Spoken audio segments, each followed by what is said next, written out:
आज हमारे बीच उपस्थित हैं हिज ग्रेस अश्वनी कुमार प्रभु जी। तो प्रभु जी बेसिकली गाजियाबाद से ही हैं वैसे, और प्रभु जी ने सारी एजुकेशन भी गाजियाबाद से ही की। बीटेक इलेक्ट्रॉनिक्स एंड कम्युनिकेशन में 2007 प्रभु जी एबीएस कॉलेज से पास आउट हैं। उसके बाद प्रभु जी ने बहुत सारी एमएनसीज में काम किया in different cities of India, like IBM and then TCS, Wipro, Accenture. अभी करंटली प्रभु जी यूएस में ही सेटल्ड हैं, डैलस में, और सिटी ग्रुप के साथ एसोसिएटेड हैं as a data product owner there.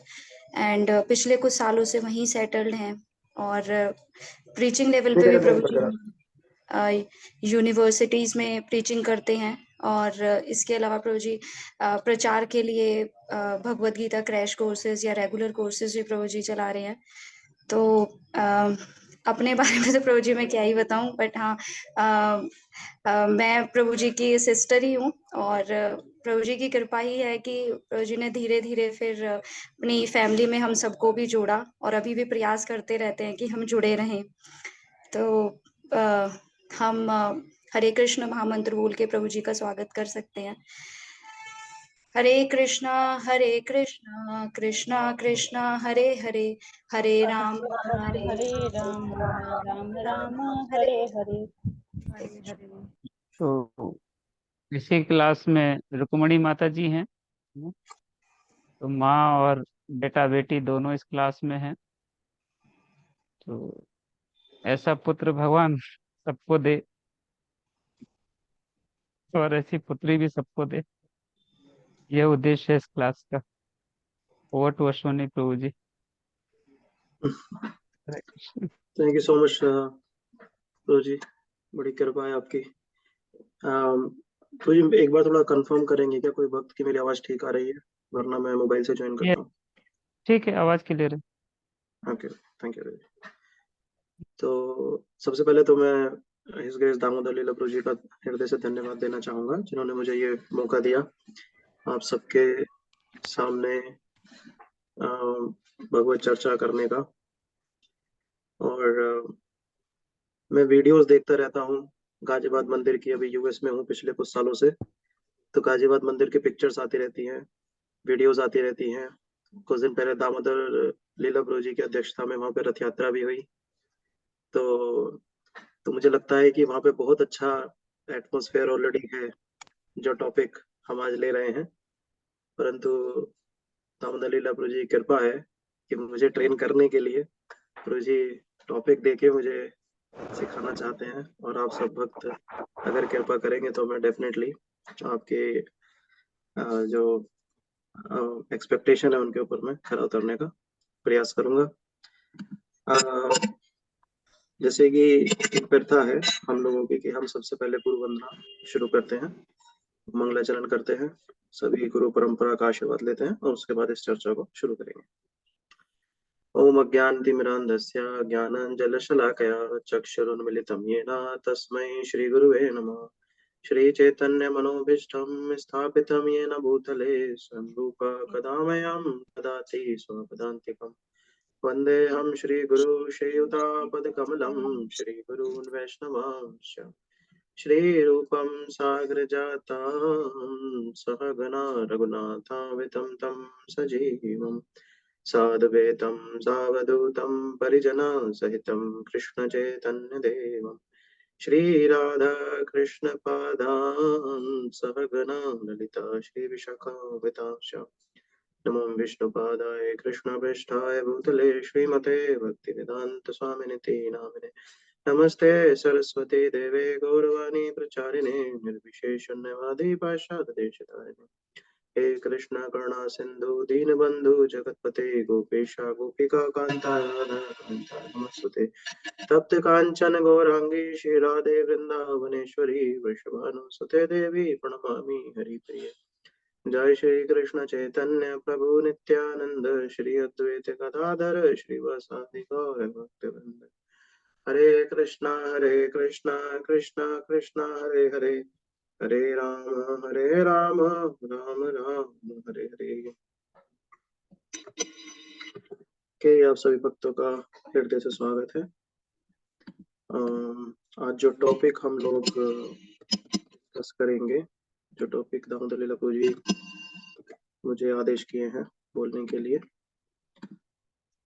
उसका नाम है आर्ट ऑफ रेस्पेक्ट। उम्मीद करता हूँ आप सब लोगों को मेरी स्क्रीन दिख रही होगी। तो हम इस टॉपिक को डिस्कस करेंगे। हम सभी लोग भक्त हैं, इस्कॉन में जुड़े हुए हैं, भक्ति कर रहे हैं। 1 माला, 2 माला, 16 माला, 32 माला। मैं सुना हूँ एक माता जी तो गाजियाबाद मंदिर में 64 माला भी करती है। हाँ कृपा, दामोदर लीला प्रभु जी की कृपा है। तो एक तो 2 तरीके से इसमें डिस्कशन होगा, और आप लोग एक डिस्कशन में रखिएगा। बीच में अगर किसी को कोई प्रश्न है तो हैंड रेस कर सकते हैं, और मुझे डिस्कशन में जैसे लगेगा मैं आपका वो प्रश्न ले लूंगा। तो आप एंड तक वेट मत कीजिएगा, कभी लगे तो हैंड रेस कर सकते हैं। तो हम इसको 2 तरह से समझेंगे कि हम अपनी डीलिंग्स को कैसे रखें मटेरियलिस्टिक लोगों के साथ, और डिवोटीज के बीच में कैसे डीलिंग होनी चाहिए। मेरा जो अनुभव है इस्कॉन में कुछ समय से, कि हम कई बार बाहर के लोगों से बहुत अच्छा डीलिंग रखते हैं, उतना एक्सपेक्टेशन भी नहीं रखते हैं परंतु जब भक्तों के बीच में आते हैं तो वही डीलिंग कई बार खराब होने लगती है या एक्सपेक्टेशन बढ़ने लगती है। तो उस चीज को हमें कैसे देखना चाहिए। कई बार अलग भी होता है, कई बार भक्तों के बीच में हम बहुत हम्बल रहते हैं और डिवोटीज को हम कुछ समान, मटेरियलिस्टिक लोगों को कुछ मानते ही नहीं, बोले संसार के भौतिक लोग ये तो बेकार, ऐसे ही। तो उसमें क्या होता है कि भक्तों के बीच में रिलेशन अच्छा है, परंतु बाहर के संसार में एडजस्ट नहीं कर पा रहे हैं। तो इसलिए जो आर्ट ऑफ रेस्पेक्ट जो टॉपिक अब आज हम डिस्कस कर रहे हैं, वो टॉपिक एक जर्नल टॉपिक की तरह हम डिस्कस करेंगे और समझेंगे कि कैसे ये एक इम्पोर्टेंट एस्पेक्ट है हमारे लाइफ में, डे टू डे लाइफ में, भक्तों के बीच में ये कैसे एक इम्पोर्टेंट है और क्यों इसको इतना इम्पोर्टेंस हमें देना चाहिए।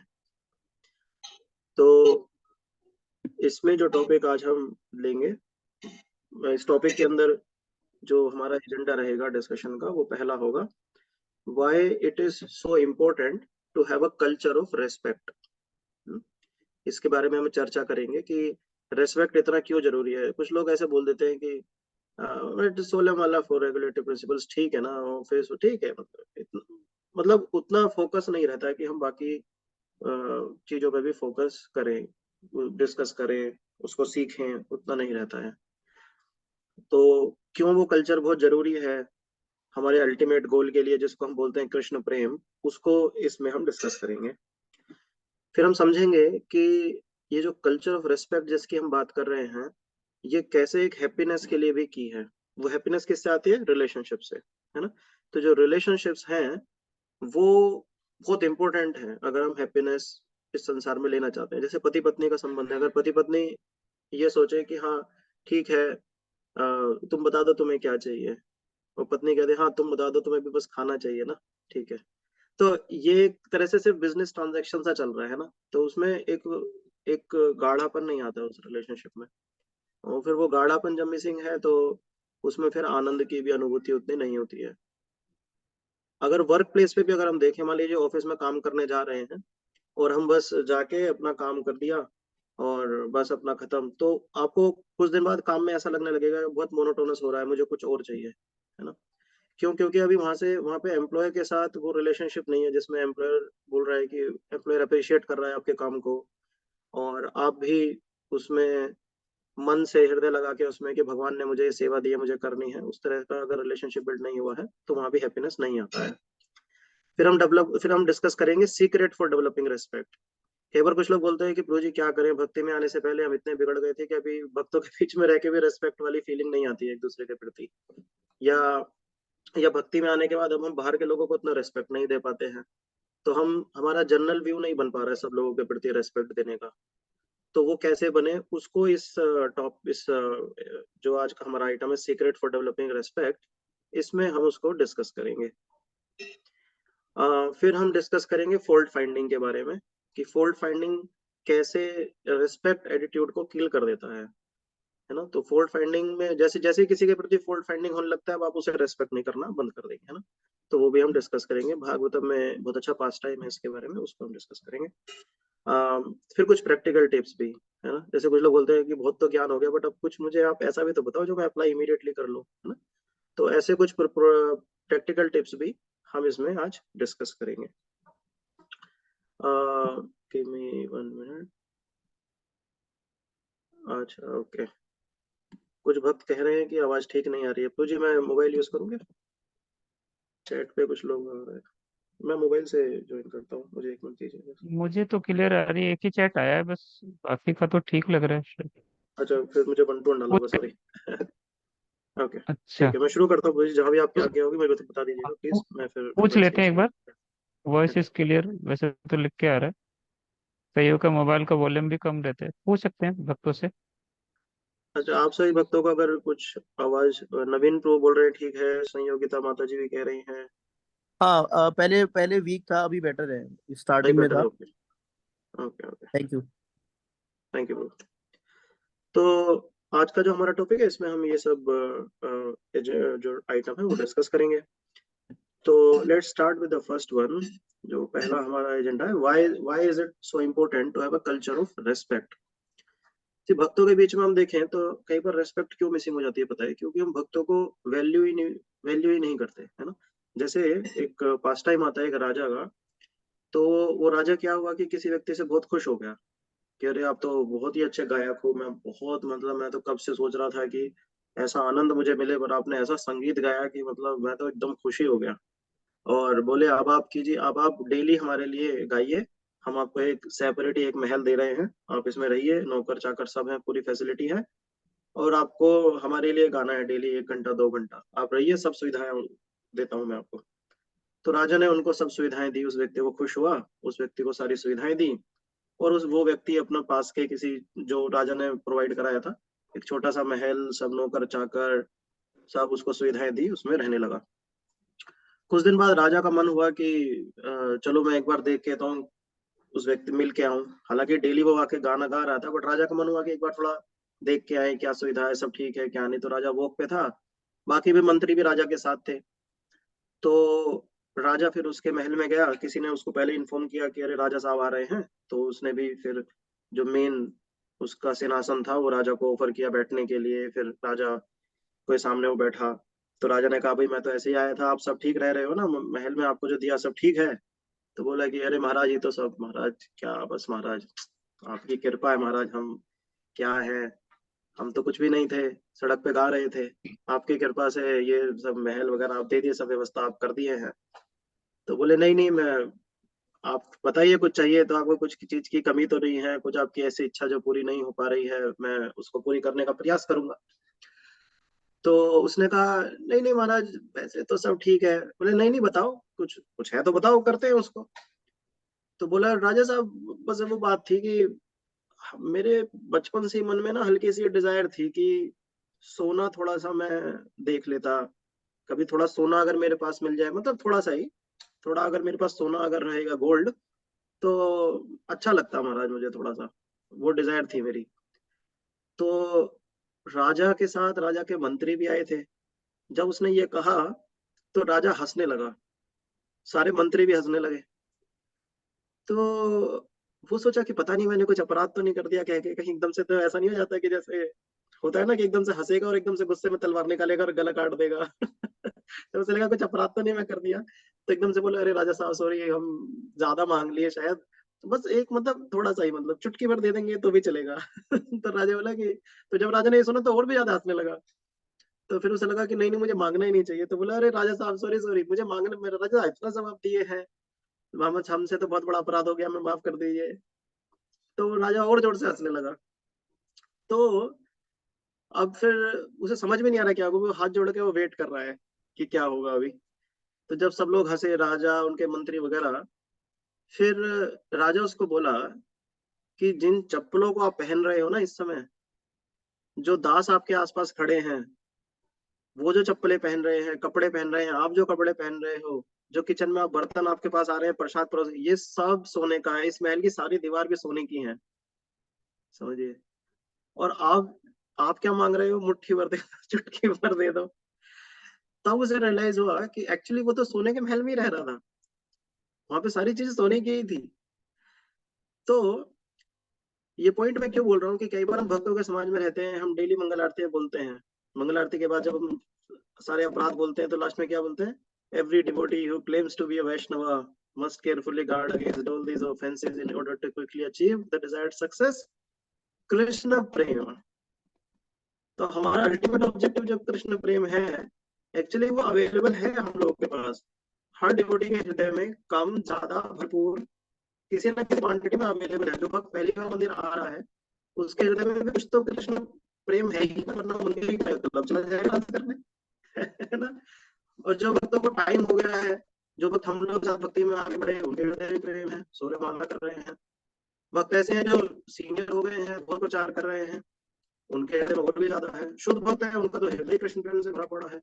तो हमारा जो मूवमेंट है कृष्णा कॉन्शियसनेस, इसमें एक्चुअली कृष्ण प्रेम अवेलेबल है जो हमें चाहिए, और जो कहाँ अवेलेबल है, जो भक्तों के हृदय में अवेलेबल है।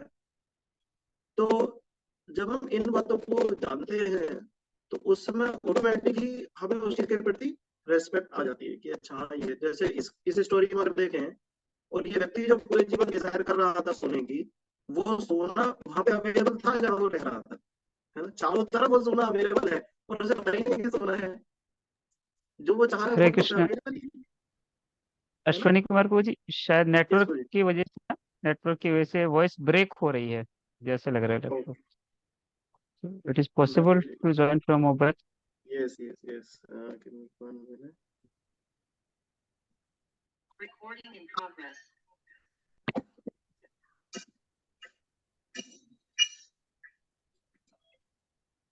Headphone use. अभी ठीक आ रही है क्या मुझे आवाज? हाँ अभी ठीक है। Okay, sorry for the disturbance.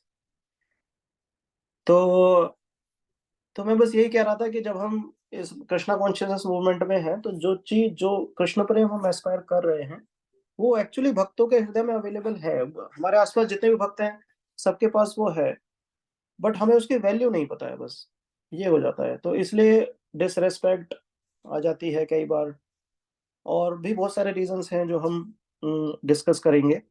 जैसे एक बार हम देखते हैं कि शिव जी के एक उपासक थे, और शिव जी की बहुत तपस्या किए, शिव जी को प्रसन्न कर दिए।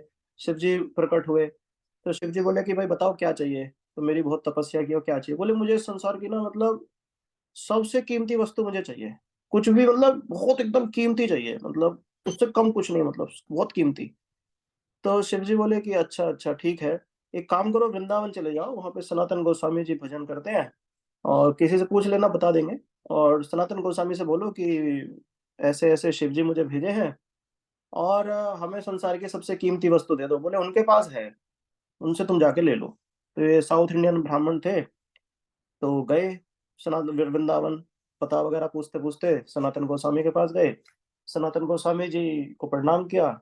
सनातन गोस्वामी जी पहचाने नहीं, और पहचानते भी कैसे, पहली बार मिल रहे थे।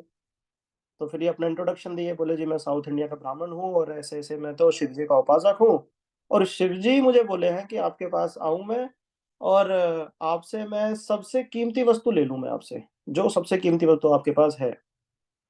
तो सनातन गोस्वामी थोड़ा देर का पॉज लिए, सोचे, और फिर बोले कि हाँ हाँ ठीक है, आप वो पीछे चले जाओ, जो ये कूड़े का ढेर है।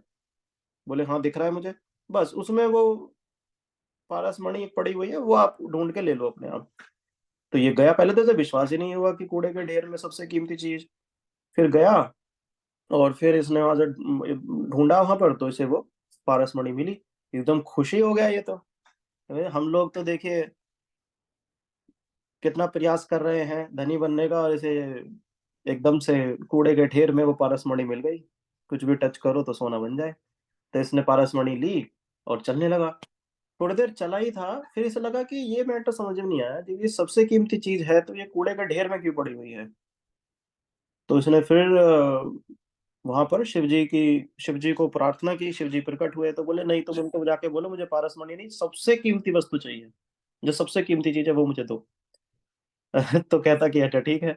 फिर वापस सनातन गोस्वामी के पास आए, तो बोले कि नहीं नहीं, आप कुछ इसमें कुछ चीटिंग हो रही है। तो कही भाई क्या चीटिंग हो रही है? बोले आप हमको पारस मणि दिए हैं, ये तो कूड़े के ढेर में पड़ी हुई थी, कुछ और कीमती चीज है। कोई कीमती चीज ऐसे थोड़ी ना उठा के फेंक देता है।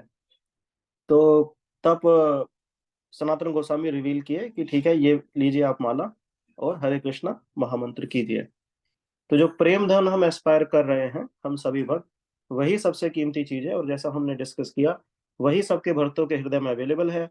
और यही इसलिए बहुत ज्यादा इंपॉर्टेंट हो जाता है कि उस कीमती चीज कृष्ण प्रेम को जो हम एस्पायर कर रहे हैं, जो कि सबके भक्तों के पास अवेलेबल है, उसको एक्सेस करने के लिए, उस चीज को, कृष्ण प्रेम को प्राप्त करने के लिए हम डिवोटीज की इंपॉर्टेंस समझे, उनसे डील करना हम लोग सीखें, है ना। तो जैसे नेक्टर ऑफ इंस्ट्रक्शन का ये श्लोक है, आप लोग काफी फेमस श्लोक है, आप लोगों ने पढ़ा भी होगा पहले। ददाति प्रति गृह्णाति गुह्यम आख्याति पृच्छति भुंजते भोजयाते चैव षड्विधम प्रीति लक्षणम। प्रीति लक्षणम, तो ये शब्द है ना प्रीति लक्षणम, ये बहुत इंपॉर्टेंट वर्ड है इसका। नेक्टर ऑफ इंस्ट्रक्शन का टेक्स्ट 4, ये जो वर्ड है प्रीति लक्षणम, ये प्रीति लक्षणम जो है ये काफी इंपॉर्टेंट है, जो हमें बताता है कि कैसे हमें भक्तों के समाज में डील करना चाहिए, है ना। क्या कोई भक्त बता सकते हैं प्रीति लक्षणम का अर्थ क्या होता है? अनम्यूट कर सकते हैं।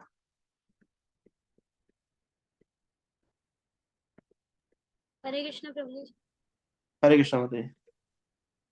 नाम प्रभु जी, प्रीति लक्षणम का मतलब कि जो लव के साथ हम किसी को कुछ गिफ्ट करें, या जो लविंग डिवोशनल सर्विस है वो।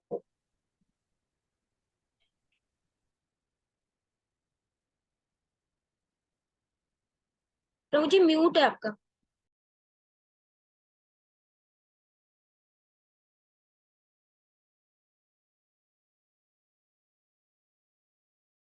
आवाज आ रही है ना? हरि बोल। यस प्रभु जी, अभी आई। ओके, यस गोविंद उज्जवल प्रभु, आप बताना चाहेंगे? हाँ, हरे कृष्ण प्रभु जी, दंडवत प्रणाम।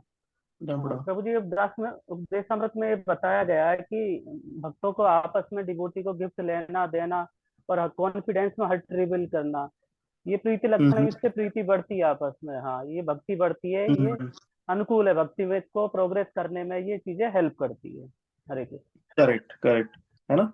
सो प्रीति लक्षणम मीन्स कि भक्तों के बीच में प्रीति, प्रीति मतलब प्रेम, है ना। तो भक्तों के बीच में प्रेम बढ़ाने के तरीके नेक्टर ऑफ इंस्ट्रक्शन टेक्स्ट 4 में हमें सीखने को मिलते हैं। देखिए ये कितना इंपॉर्टेंट होगा कि गोस्वामी प्रभुपाद जी इसको इसको नेक्टर ऑफ इंस्ट्रक्शन में डाले हुए। अगर ये इतना इंपॉर्टेंट नहीं होता तो इसको डालने की जरूरत भी नहीं है ना।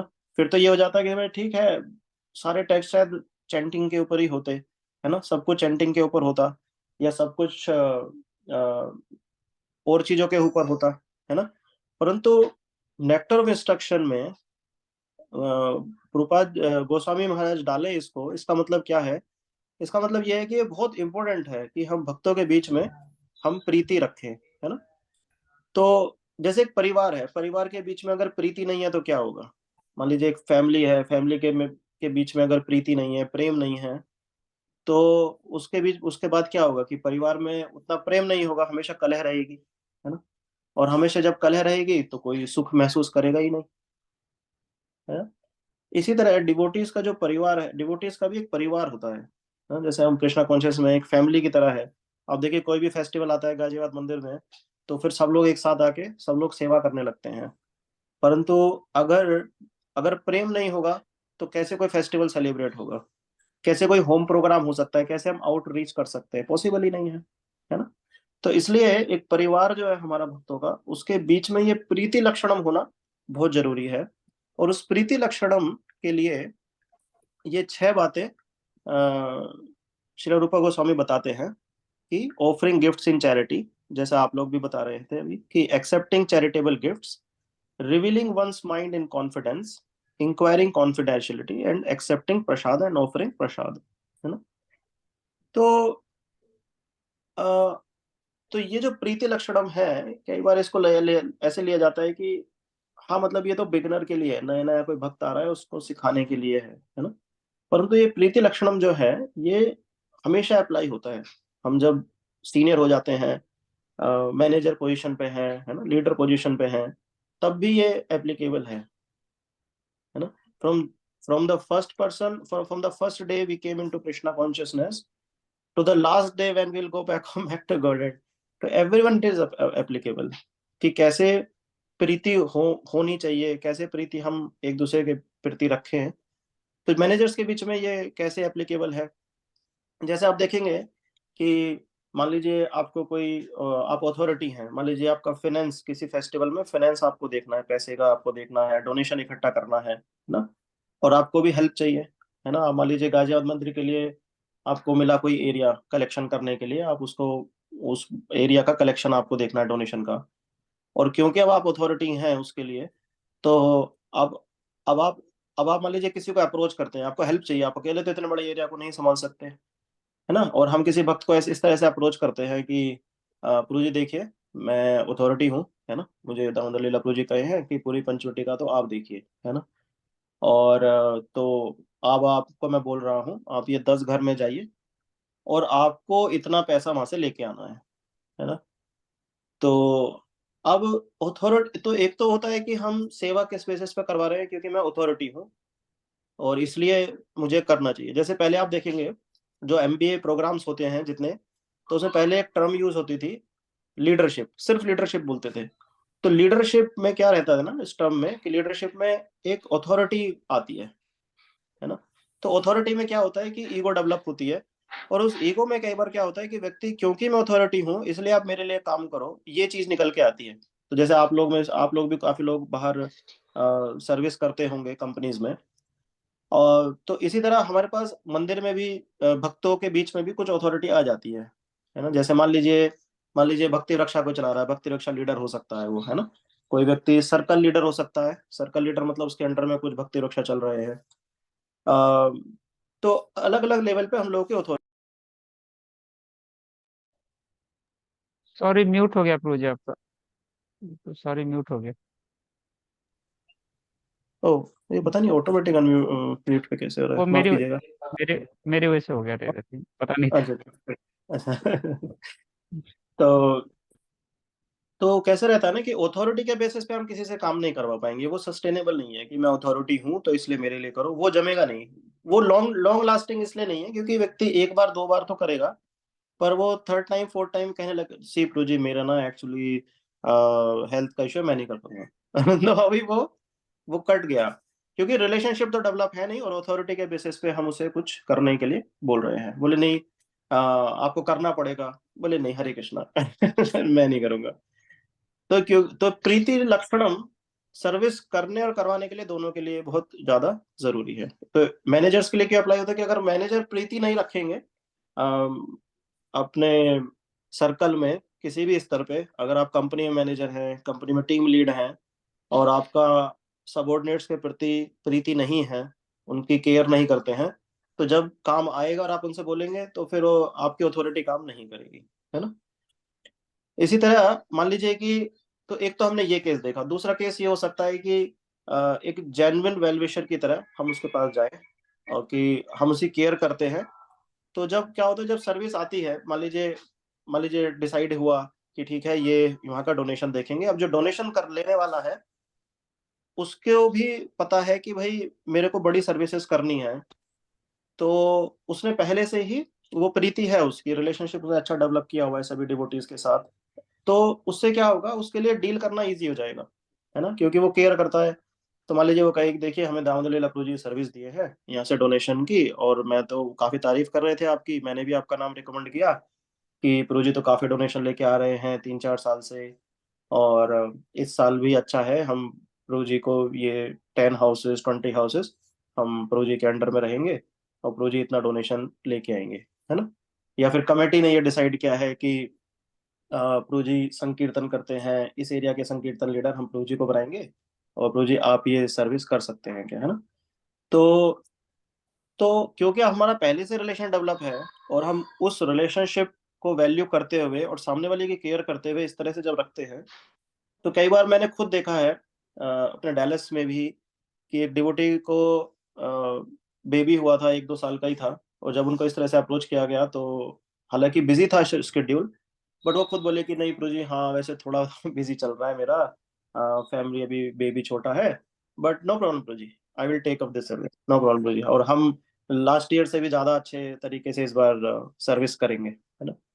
तो ये मैं सीखा कि जो आप देखेंगे अब मॉडर्न वर्ल्ड में भी जैसे एक लीडरशिप वर्ड यूज करते थे, अब उसको सर्वेंट लीडरशिप बोलते हैं।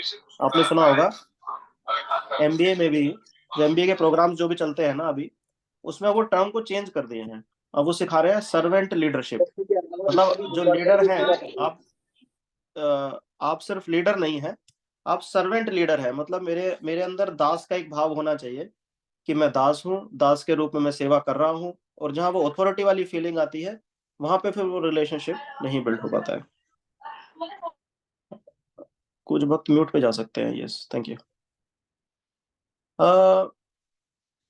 जो अगला पॉइंट है वो ये है कि relationships are the basis of happiness. जैसे आप इस पिक्चर में देख रहे हैं कि एक हस्बैंड वाइफ है, तो जो हस्बैंड है वो इस पौधे को पानी दे रहा है, और जो वाइफ है वो उसके आसपास जो कांटे वगैरह है उनको हटा रही हैं, जो जो उसकी ग्रोथ में हेल्प नहीं करेंगे उनको हटा रही हैं। तो अगर आप देखिए कि अगर सिर्फ एक व्यक्ति पानी देता रहे और जो पौधे की ग्रोथ के लिए जो ब्लॉकर है उसको ना हटाया जाए, तो क्या होगा? उसकी ग्रोथ ही नहीं होगी, कितना पानी देता रहे, है ना।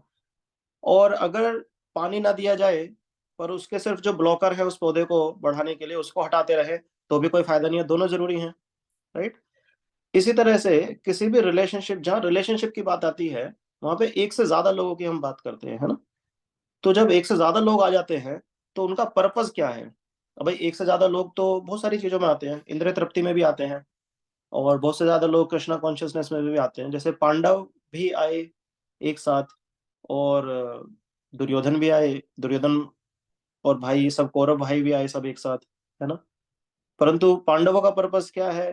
कृष्णा कॉन्शियसनेस। उनका पर्पस है भगवान कृष्ण की प्रसन्नता। वो तो युद्ध करना ही नहीं चाहते थे। युधिष्ठिर तो शुरू से ही मना कर रहे थे, युद्ध की क्या जरूरत है। और दुर्योधन, इधर देखें, दुर्योधन दुर्योधन तो शुरू से ही बोल रहा था कि युद्ध के बिना तो काम ही नहीं चलेगा, युद्ध चाहिए ही चाहिए, है ना। और युद्ध हुआ भी, पर अल्टीमेटली पर्पस क्या हो रहा है पांडवों के लिए? जो पर्पस है वो युद्ध का, वो क्या है? कृष्णा कॉन्शियसनेस। दुर्योधन के लिए पर्पस क्या है? कौरव भाइयों के लिए पर्पस क्या है? इंद्रिय तृप्ति। तो हम जो भक्तों का जो समाज है, उस भक्तों के समाज में हमारा जो पर्पस है भगवान की प्रसन्नता, उसके लिए हमें साथ आना बहुत जरूरी है। क्योंकि अगर हम ये सोचते हैं कि नहीं, मैं अकेला व्यक्ति मैं प्रचार कर सकता हूँ, है ना, वो पॉसिबल नहीं हो सकता। क्योंकि हम सब अपनी एक स्किल लेके आगे बढ़ रहे हैं। जैसे आपने इस पिक्चर में देखा, एक व्यक्ति पानी देने में अच्छा हो सकता है ना।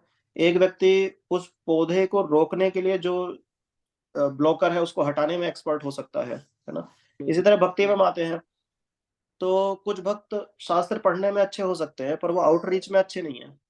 कुछ भक्त आउटरीच में अच्छे हैं, पर जब कृष्णा कॉन्शियसनेस डिलीवर करने की बात आती है तो वो नहीं कर सकते।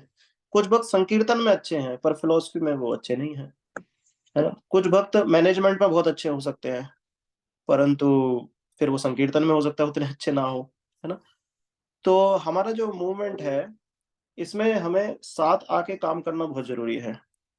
और साथ आके काम करने के लिए हमें जरूरी है कि हम एक दूसरे का रेस्पेक्ट करें, एक दूसरे के प्रति प्रीति रखें, है ना। अगर हम लोग भी बाहर के व्यक्ति की तरह इंद्रिय तृप्ति के पीछे रहेंगे, तो फिर मतलब लड़ाई झगड़ा जैसे बाहर होता है, वैसे ही हम लोगों के बीच में भी होगा, मन मुटाव, है ना। तो इसलिए जो आर्ट ऑफ रेस्पेक्ट जो हमारा आज का टॉपिक है ना, उसको उसको हमें समझना इसलिए बहुत जरूरी है कि अगर हम ये नहीं करते हैं तो साथ में कृष्णा कॉन्शियसनेस मूवमेंट भी हम आगे नहीं बढ़ा सकते हैं, है ना। तो हम यहाँ पे दो बात समझे। एक तो ये कि हमें कोई भी सर्विस डिमांड नहीं करनी है on the strength of authority, है ना। और दूसरा हम समझे कि अगर हम अथॉरिटी में भी हैं तो भी ये बहुत जरूरी है कि हम प्रीति लक्षणम रखें सभी भक्तों के साथ। और तीसरा कि अगर हम जूनियर भी हैं, और हमारा भाव तो यही रहना चाहिए कि हम जूनियर ही हैं, कल ही आए बिल्कुल भक्ति में, तो भी अगर हमें ज्यादा सर्विस लेनी है, भगवान की ज्यादा सेवा करनी है, तो भी भक्तों के साथ अगर हम संबंध रखेंगे तो उस संबंध के माध्यम से भगवान की हम ज्यादा सेवा कर सकते हैं। मान लीजिए कि एक व्यक्ति है और उसको बोला जाए कि प्रभु जी आप ये सर्विस करेंगे, और बहुत हम्बल, अरे प्रभु जी हम मतलब हम तो बहुत पतित है प्रभु जी। नहीं नहीं, पतित ठीक है, आप सर्विस करेंगे ये वाली। बोले कि प्रभु जी हम कर नहीं पाएंगे, सॉरी। कहे कि अच्छा। मान लीजिए दामोदर प्रभु जी मुझसे कहे कि अश्विनी कुमार दास आपको ये लेक्चर देना है। अरे प्रभु जी हम कहाँ लेक्चर के लायक, प्रभु जी नहीं प्रभु जी। नहीं, आपको देना है, ये इंस्ट्रक्शन है, तो ये हम नहीं दे पाएंगे, सॉरी। तो ऐसी ह्यूमिलिटी का क्या फायदा, आप बताइए, है ना। भाई हम तो पर्पस तो हमारा ये है कि कृष्ण प्रेम, जो हमारा अल्टीमेट पर्पस है, वो मिलेगा सेवा से, सेवा हम करने को तैयार नहीं है। तो ऐसी ह्यूमिलिटी का कोई फायदा नहीं है, फेक ह्यूमिलिटी मानी जाएगी, है ना। तो फिर क्या होगा, कुछ दिन बाद दामोदर लीला प्रभु जी मुझसे कहना ही बंद कर देंगे लेक्चर के लिए, तो ना मेरी पढ़ाई होगी, ना मैं पढ़ा पाऊंगा, ना मुझे सीखने का जो मौका मिलेगा वो मैं गवा दूंगा, है ना। तो तो इस तरह से हम ये दो बात समझे अभी तक, कि एक तो हमें अथॉरिटी का यूज नहीं करना है, और दूसरा कि हम लोगों को प्रीति लक्षणम हर स्तर पे बहुत ज्यादा जरूरी है, ताकि हम ज्यादा से ज्यादा भगवान की सेवा की अपॉर्चुनिटीज प्राप्त करते रहें। ओके, तो ये जो रिलेशनशिप है, ये कई स्तर की हो सकती है जब हम साथ में काम करते हैं, है ना। जैसे एक तो रिलेशनशिप ये हो सकती है कि हाँ मतलब ठीक है, ये भी भक्त है, हम भी भक्ति है, ठीक है, मतलब नहीं मारेंगे, मतलब एक दूसरे को, ठीक है, मतलब ऐसे बिल्कुल गला ही थोड़ी ना घोट देंगे, कोई बात नहीं। ये एक स्तर है, ये साथ करने काम करने का ना एक स्तर है कि ठीक है, you in your own world, I am in my own world, आप अपने संसार में रहिए, हम अपने संसार में, ठीक है, मतलब, है ना। एक स्तर ये होता है कि ठीक है, हम एक दूसरे को भला बुरा नहीं कहेंगे, we won't assault each other, है ना। तीसरा एक स्तर ये होता है कि हाँ मतलब वर्बली कुछ नहीं बोलेंगे, वर्बली तो हम नहीं बोलेंगे, भक्त है, क्या बोले, चलिए छोड़िए। अलग अलग स्तर की हम बात कर रहे हैं जब रिलेशनशिप्स की बात आती है ना, क्योंकि कई बार रिलेशनशिप का मतलब यही ना मान ले हम लोग कि हमें हमें झगड़ा ही नहीं करना है, बस साथ में रहना है, नहीं, ये बहुत मोनोटोनस हो जाएगा, इस तरह से हम सरवाइव नहीं कर पाएंगे, है ना। जो चौथा स्तर है, इसमें हो सकता है कि ठीक है, हम एक दूसरे को बर्दाश्त कर लेंगे, कि पता नहीं मैं कब से बोला हूँ प्रभु जी को कि इस तरह का व्यवहार मत कीजिए, मानते ही नहीं है। जैसे जैसे हम ना बेस में रहते थे जब पूना, तो एक भक्त बड़े फिक्स थे वो, जैसे 3 भक्त रहते थे, तो एक भक्त जब जब करने बैठते थे, तो तीसरे जो भक्त थे उनको तभी मर्दंग बजाना होता था। एक वक्त आके ऐसे बोलते थे, हरे कृष्ण कृष्ण कृष्ण हरे हरे, हरे राम राम राम हरे हरे, और तभी तीसरे वक्त आके ना सामने मृदंग बजाया थे, कहता है, हरे कृष्णा। तो तो जो मृदंग बजाने वाला है वो सोच रहा है कि ठीक है, मुझे भगवान के लिए ग्लोरीफाई करना है, और ये जब कर रहे हैं मैंने डिस्टर्ब नहीं कर रहा हूँ, केयर नहीं कर रहा, पर जो जब कर रहे हैं उनको डिस्टर्ब तो हो रहा है, बट उनको लग रहा है कि ठीक है मैं टॉलरेट कर रहा हूँ, साथ में रहना है बेस में, क्या करें, कर लेते हैं टॉलरेट। परंतु ये भी ना ज्यादा दिन चल नहीं पाता है, क्योंकि क्योंकि एक दिन फिर वो निकल के आता है, तो एक दिन वो फिर निकल के आता है, तो ये भी एक स्तर है साथ में काम करने का, परंतु ये भी बेस्ट नहीं माना जाएगा, है ना। एक स्तर होता है कि we will cooperate with each other. Cooperate मतलब ये है कि ठीक है, हम एक दूसरे को हेल्प करेंगे साथ में सेवा करने के लिए, but with what consciousness, consciousness क्या है हमारी साथ में काम करने की, कि ये मेरी कॉन्शियसनेस है कि ये मेरे बहुत अच्छे दोस्त हैं, बस हम इसलिए साथ में काम कर रहे हैं। वैसे तो अच्छा है, भक्तों के समाज में भक्तों के साथ कोऑपरेट करना, इस तरह से काम करना आगे अच्छा है, परंतु ये हाई कॉन्शियसनेस नहीं मानी जाएगी इसको, है ना। जैसे एक एक स्तर रहता है ना कॉन्शियसनेस का भी, कि भाई इस भक्त के साथ तो हम कोऑपरेट करके काम कर लेंगे, पर इस भक्त के साथ नहीं करेंगे, क्यों, क्योंकि ये तो मेरा दोस्त है, और ये मैं जानता ही नहीं है, मेरी इतनी बनती भी नहीं है इनसे, तो वो जमेगा नहीं, मतलब। तो इसलिए इस चेतना का एक स्तर रहता है, उस चेतना के स्तर को हमें उठाना है, तो ये भी अभी टॉप नहीं माना जाएगा कि हमें इस स्तर पे रहना चाहिए। अब हम डिस्कस करेंगे जो स्पिरिचुअल कॉन्शियसनेस के साथ हम कोऑपरेट करते हैं और काम करते हैं आगे ना। तो इसमें एक आता है कि भाई I will assist him for the pleasure of Srila Prabhupada, है ना। ये हो गया एकदम अच्छा कॉन्शियसनेस, है ना, स्पिरिचुअल कॉन्शियसनेस, कि श्रीला प्रभुपाद हो जो हमारे संस्था के फाउंडर आचार्य हैं, उनके प्रसन्नता के लिए, गुरु परंपरा के प्रसन्नता के लिए मैं इनको असिस्ट करूंगा। ये कितनी अच्छी बात है।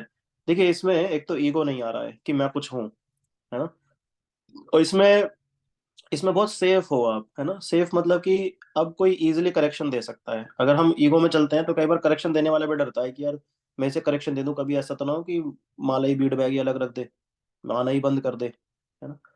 परंतु अगर हम इस मूड में रहते हैं कि no I will assist him for the pleasure of Srila Prabhupada, तो किसी भी पोजीशन पे हम जाएं, कि हम आ जाए मंदिर में या बिल्कुल लास्ट तक हम भक्ति में टुके हुए हैं, अगर हम इस मूड को रहते हैं और हमें डिफरेंट डिफरेंट सर्विसेज मिलती रहती हैं हर स्तर की, तो इस मूड को कैरी करके हमें कभी दिक्कत नहीं आएगी, क्योंकि हम हमेशा किसको कौन सा मूड डेवलप कर रहे हैं, जो ऑक्सफोर्ड यूनिवर्सिटी, हार्वर्ड यूनिवर्सिटी एक एक 2-2 साल में सिखाती हैं बाहर के लोगों को, वो मूड हम भक्ति में अगर डेवलप करते हैं कितना अच्छा है। इसको बोलते हैं सर्वेंट लीडरशिप, जो हम डिस्कस किए।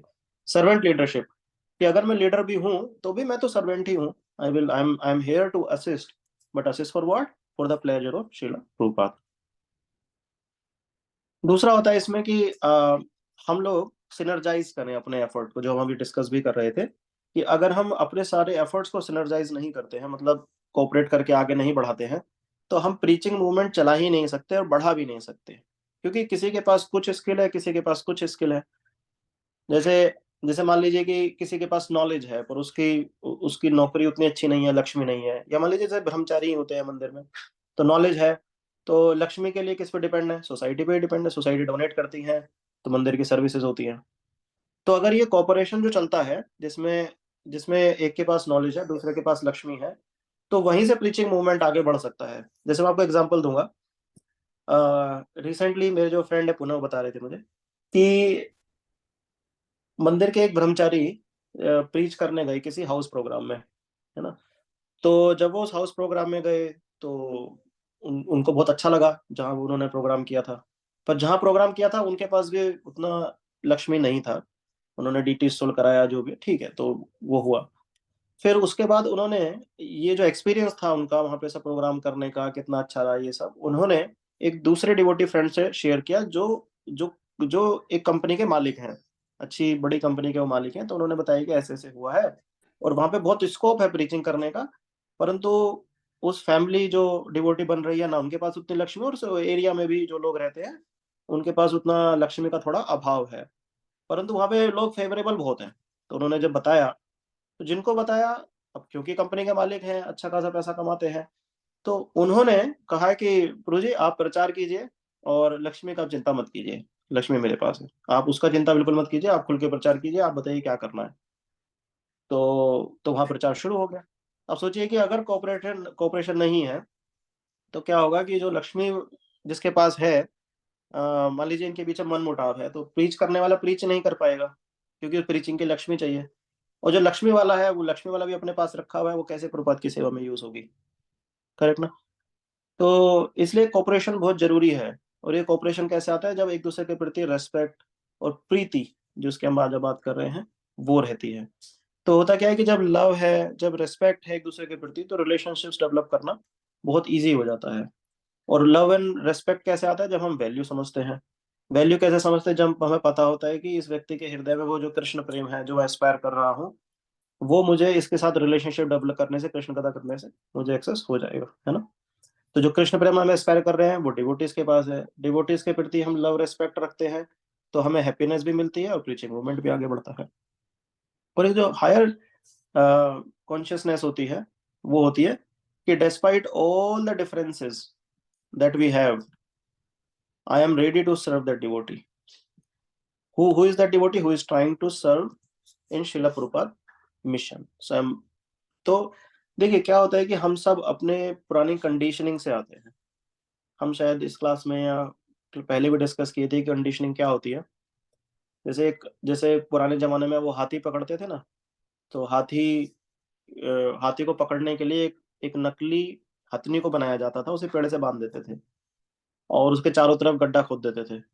तो जब हाथी हथनी को देखता था तो उसके साथ एसोसिएट करने के लिए भागता था, पर वो तो नकली है और उसके चारों तरफ गड्ढा भी खोदा हुआ है, तो गड्ढे में गिर जाता था वो।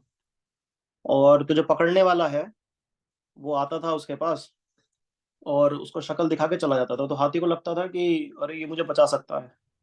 फिर कुछ दिन बाद आता था फिर उसे जो पकड़ने वाला है, और ऐसे ऐसे नाटक दिखाता था कि वो पकड़ना चाहता है हाथी, मतलब उसको बचाना चाहता है, हाथी को गड्ढे से बाहर निकालना चाहता है, पर वो निकालता नहीं था। तो हाथी को लगता था अरे ये तो मेरा वेल विशर है, मैं सही समझ रहा था, ये मेरा वेल विशर है एक्चुअली।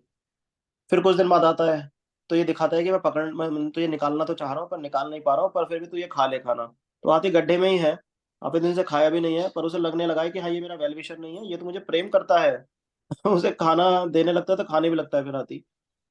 और फिर कुछ दिन बाद फिर क्या करता था ये व्यक्ति, हाथी को जब निकालता था, अब हाथी को लगता था एक्चुअली यही है सब कुछ मेरा, तो हाथी उसके पीछे पीछे ही फिर सर्कस में आ जाता था। और फिर जैसे जैसे वो कहता था ऐसे नाचो ये नाचो, वो करने लगता था। तो जो हाथी फ्रीली जंगल में घूम रहा था, अब वो उसने फॉल्स मास्टर पकड़ लिया है, उसको प्रसन्न करने का प्रयास कर रहा है। तो ऐसे कंडीशनिंग हो गई है अब हाथी की, है ना। ऐसे ही जन्म जन्मांतर से हम लोग इस संसार में भटक रहे हैं, एक जन्म के बाद दूसरा, दूसरे के बाद तीसरा। तो हमारे भी ना शरीर, मतलब मन बुद्धि अहंकार ही बहुत इतना ज्यादा भर जाता है कि इसको कंडीशनिंग बोलते हैं। इतनी कंडीशनिंग हो जाती है कि हम एक्चुअली ये भूल जाते हैं कि भगवान के हम दास हैं, और हम संसार में औरों के दास बनने का प्रयास करते हैं। तो उस अब फिर एकदम से मान लीजिए प्रचार होता है, किसी भक्त की कृपा मिलती है तो भक्ति में आ जाते हैं। तो ऐसा नहीं है कि फैन को एकदम से बंद करके फैन एकदम से रुक जाता है ना। जैसे फैन चालू है, उसे बंद करेंगे तो एकदम से तो रुकता नहीं है, धीरे धीरे धीरे धीरे करके फिर स्टॉप होता है। तो ऐसे पुराने जो हमारी कंडीशनिंग चली आ रही है, कि हम कुछ हैं। हम कुछ हैं, जो मैं कह रहा हूँ एक्चुअली यही तरीका सही है ना। तो इस तरह की जो कंडीशनिंग हमारी चली आ रही है, जिसकी वजह से डिफरेंसेस आते हैं कई बार भक्तों के समाज में भी, बाहर भी। तो उन डिफरेंसेस की वजह से कई बार प्रीति जो आपस में है, कई बार अगर वो है तो वो किल हो जाती है ना। वो अब रही नहीं, बोले अब हमारी उन भक्त से थोड़ा कम ही बातचीत होती है। बोले क्यों, क्या बात हो गई? पता नहीं, बस वो मेरी बात मान नहीं रहे थे, ये हुआ वो हुआ। तो कहने का मतलब है कि हमको ये मानना समझना पड़ेगा इसको फिलोसफिकली, कि भाई ये चीज एग्जिस्ट करती है, कि भाई कि कोई व्यक्ति है, उसमें कुछ कमियां हो सकती हैं। ऐसा नहीं है, जो हमारे अंदर भरी पड़ी है उसके अंदर थोड़ी बहुत है, तो क्या दिक्कत है। परंतु डिस्पाइट ऑल द डिफरेंसेस, कितने भी डिफरेंसेस के बाद क्या सबसे बड़ी इंपॉर्टेंट बात है कि वो भक्त है। ये सबसे बड़ी इंपॉर्टेंट बात हो गई। शिला प्रभुपाद कहा करते थे कि worse of the devotees is better than best of the materialistics. Best of the materialistics, कोई बड़े बड़े कितने ही कोई रईस है, कितना ही बड़ा रिच आदमी क्यों ना हो, मान लीजिए बेस्ट ऑफ द फैसिलिटीज ही है, बेस्ट ऑफ द मटेरियलिस्टिक्स, हाँ, उससे भी बेटर कौन हुआ? Words of the devotee.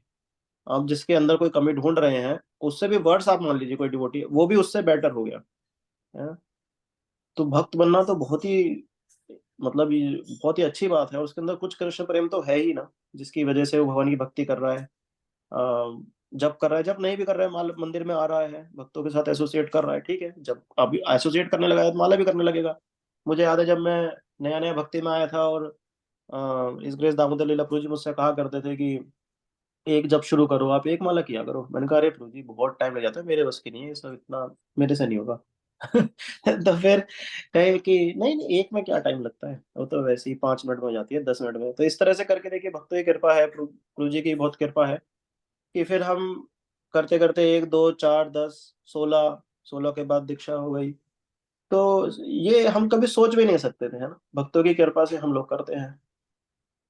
तो जो आज लोग नया भक्त आ रहा है, अगर मैं जब नहीं भी कर रहा है मान लीजिए, तो क्या कल को वो 16 माला नहीं करेगा? क्या कल को उसकी दीक्षा नहीं हो जाएगी?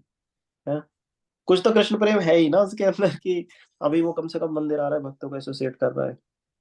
तो ये बात ध्यान में रखते हुए ना, मुझे लगता है कि हमको भक्त को प्रेम करना चाहिए, है ना। कैसा भी सही, प्रेम है तो सब डिफरेंसेस फिर खत्म हो जाते हैं। अब देखिए, चैतन्य महाप्रभु जब जगन्नाथपुरी में है ना, तो उनका जगन्नाथपुरी से मूव करने का प्लान चल रहा है। तो नित्यानंद प्रभु कहे कि नहीं नहीं महाप्रभु, आप मतलब एक हाथ में वो कमंडल, फिर दूसरे में जब बीड बैग वगैरह रहेगा, फिर और भी सामान रहता है आपके पास, तो आपके आपके आपको कोई चाहिए साथ में, आपके ना कोई होना चाहिए, है ना। तो चैतन्य महाप्रभु कहे कि नहीं नहीं, मतलब मुझे जरूरत नहीं है। पर नित्यानंद प्रभु बोले कि नहीं नहीं, एक तो जरूरी है। तो महाप्रभु बोले कि ठीक है, पर मैं तुम्हें तो बिल्कुल नहीं ले जाऊंगा अपने साथ। कहे कि नित्यानंद प्रभु तो बिल्कुल भी नहीं मेरे साथ। बोले वो मेरे साथ जाता है, मेरा वो डंडा तोड़ दिया था उसने। बोले लास्ट टाइम मैंने पूछा कि भाई मेरा डंडा क्यों तोड़ दिया? बोले आप ही आवेश में जब गिरे होंगे तो वो डंडा टूट गया। तो बोले ये तो मुझे, तो बोले कि ये तो मैं नित्यानंद प्रभु को नहीं लेके जाऊंगा। बाहर से देखने में लगेगा कि चेस्टाइज कर रहे हैं, बट एक्चुअली क्या चल रहा है? प्रेम, है ना। ऐसे ही फिर बोले कि मुकुंद भी मेरे साथ नहीं जाएगा। बोले मैं मुकुंद को भी नहीं लेके जाऊंगा। बोले नहीं मुकुंद प्रभु भी नहीं। बोले मुकुंद प्रभु क्यों नहीं? बोले नहीं नहीं, मुकुंद प्रभु इसलिए नहीं कि मैं कई बार आवेश में आ जाता हूँ, एक्सटेसी में आ जाता हूँ, एक्सटेसी में कई बार गिर जाता हूँ, तो मुकुंद चुपके चुपके रोता है, तो मैं नहीं चाहता कि मेरी वजह से ऐसे कोई रोए, तो मैं मुकुंद को भी नहीं लेके जाऊंगा अपने साथ। बोले जगन्नाथ पंडित जी को ले जाइए। बोले नहीं, जगन्नाथ पंडित भी नहीं है ना। क्या जगन्नाथ पंडित क्यों नहीं? बोले वो मुझे बहुत इंद्रिय तृप्ति कराता है, मुझे अच्छा 56 भोग कराता है, मेरे लिए बहुत सॉफ्ट बेड बनाता है सोने के लिए, और मैं बिल्कुल उसे नहीं लेके जाऊंगा, बहुत इंद्रिय तृप्ति मुझे कराता है। ठीक है, ऐसा लग रहा है कि जैसे महाप्रभु बुराई कर रहे हैं ना, पर आउट ऑफ लव ये जो डिवोटीज हैं, they actually they are breaking the etiquettes out of love, है ना। ये एटिकेट है कि ये सन्यासी को ये सोना है, ऐसे सोना है ना, डंडा लेके चलना है, पर प्रेम, जहाँ पे प्रेम होता है वहां पे कई बार ये एटिकेट, और स्पेशली शुद्ध भक्तों के बीच में आप देखेंगे, फिर कोई कहे कि अच्छा आप दामोदर पंडित जी को ले जाइए, उन वो भी आपके परिकर ही है, आपका ध्यान रखते हैं। बोले नहीं नहीं, वो मुझे कंट्रोल बहुत करता है। तो हुआ क्या था कि एक बार एक विधवा स्त्री काफी सुंदर थी, और वो मंदिर में आया करती थी जगन्नाथपुरी मंदिर में, तो उसका एक बच्चा था, और वो चैतन्य महाप्रभु के पास आता था, महाप्रभु उसको प्रसाद देते थे, खेलते थे थोड़ी देर और चला जाता था। तो जब दामोदर पंडित ने देखा, दामोदर पंडित एक दो दिन तो देखे, फिर उसके बाद बोले कि नहीं नहीं महाप्रभु, आपको ये सब नहीं करना चाहिए। कहे कि अरे क्यों, क्या हो गया इसमें? बोले अरे वो विधवा स्त्री बहुत सुंदर है, अगर बाहर के लोग देखेंगे तो उनको लगेगा कि आपकी कुछ अटैचमेंट है उधर स्त्री के साथ। तो बोले अरे अरे, मैं तो इस बारे में सोचा भी नहीं। तो कह रहे नहीं नहीं, आपको ये नहीं करना चाहिए। तो महाप्रभु बोले कि वो दामोदर पंडित जो है मुझे बहुत कंट्रोल करता है, तो इसलिए उसको भी मैं नहीं लेके जाऊंगा। तो देखिए इतना सब हम देख रहे हैं चैतन्य महाप्रभु, और बता रहे हैं बाकी भक्तों का। तो ये क्या है, ये प्रीति लक्षणम, तो महाप्रभु एक तरह से ग्लोरीफाई कर रहे हैं, है ना। जगन्नाथ पंडित को ग्लोरीफाई कर रहे हैं कि वो मेरी इतनी सेवा करता है, इतना मुझे भोग कराता है, मेरे लिए अच्छे से बिस्तर लगाता है। दामोदर पंडित मेरा इतना ध्यान रखता है कि समाज में मेरी इमेज ठीक रहे, मैं अपने आवेश में कुछ ऐसा ना करूं कि समाज में लोग मुझे कुछ बोलने लगे। नित्यानंद प्रभु को बोल रहे हैं कि मुझे इतना सम्मान करता है वो। मुकुंद प्रभु को बोल रहे हैं कि वो बेचारा मुझसे इतना प्रेम करता है कि मुझे तो पता नहीं रहता, मैं एक्सटेसी में चला जाता हूँ, कहीं भी गिर जाता हूँ, और वो रोता है फिर मेरे पीछे, है ना। तो ये सब ना, ये सब प्रेम का मैटर है ना। तो जब नया भक्त आता है ना, कई बार मैं देखा हूँ कुछ भक्तों को आए वो हफ्ते दो हफ्ते पे बाद में कभी मिलते हैं, कुछ महीने बाद, तो बोला क्या वो मंदिर आना छोड़ दिए? बोले नहीं, वो एक्चुअली हमसे वो सीनियर भक्त कुछ बताते हैं, बोले कुछ भक्त थे कोलकाता होते हैं, वो मैं हमसे ऐसा बोल दिए। तो तो कई बार क्या होता है कि कई बार वो भक्तों के बीच के साथ साथ हमें ये देखना है कि कोई नया भक्त आ रहा है तो उससे हम प्रेम से डील कर रहे हैं कि नहीं। क्यों? क्योंकि अगर हम उससे प्रेम से नहीं डील करते हैं तो चला जाएगा वो। तो एक जो सोल कृष्णा कॉन्शियसनेस में आ सकती थी, वो चली जाएगी। अम, मुंबई चौपाटी मंदिर में एक ब्रह्मचारी ज्वाइन किए थे, कई साल पहले की बात है, और मंदिर के कुछ आपस के प्रीति लक्षणम नहीं होने की वजह से वो चले गए, है ना। और देखिए कितना बड़ा लॉस हुआ, वो चले गए, वो दूसरा ऑर्गेनाइजेशन ज्वाइन किए, और आज वो ऑर्गेनाइजेशन हमारे यहाँ डैलस में बहुत एक्टिव है, ऑस्टिन यहाँ से 2 घंटे दूर है, वहाँ पे बहुत एक्टिव है, ह्यूस्टन 4 घंटे दूर है, वहां से बहुत एक्टिव है। अभी उन्होंने एक प्रोग्राम किया, उसमें 10,000 लोग उन्होंने इनवाइट किए, बड़े बड़े यहाँ के जो मेयर, डायरेक्टर वगैरह जो ऑर्गेनाइजेशन के होते हैं, बड़ी बड़ी एमएनसीज के, वो सब आए। क्योंकि वो व्यक्ति जो छोड़ के गया वो वैसे बहुत स्किल वाला था, जैसे आईआईएम से पास आउट, आईआईटी वगैरह से। तो हम एक ऐसा स्किलफुल व्यक्ति खो दिए। देख रहे हैं ना कि क्या हो रहा है, मतलब। तो कई बार क्या होता है, जो टैलेंट हमारे पास आ रहा है या हमारे पास जो ऑलरेडी है, कई बार उसको हम गंवा देते हैं। क्यों? क्योंकि प्रीति लक्षणम नहीं हो पा रहा है। क्यों नहीं हो पा रहा है? क्योंकि फॉल्ट फाइंडिंग हो रहा है। फॉल्ट फाइंडिंग हो रहा है तो आपस में लड़ाइयाँ हो रही हैं, लड़ाइयाँ हो रही हैं, तो नया भक्त तो समझ नहीं पाएगा उस चीज को, वो नया है, अभी अभी आया है, और आपस की में वो उसका भी नुकसान होगा और अपने भी अपराध बनता है।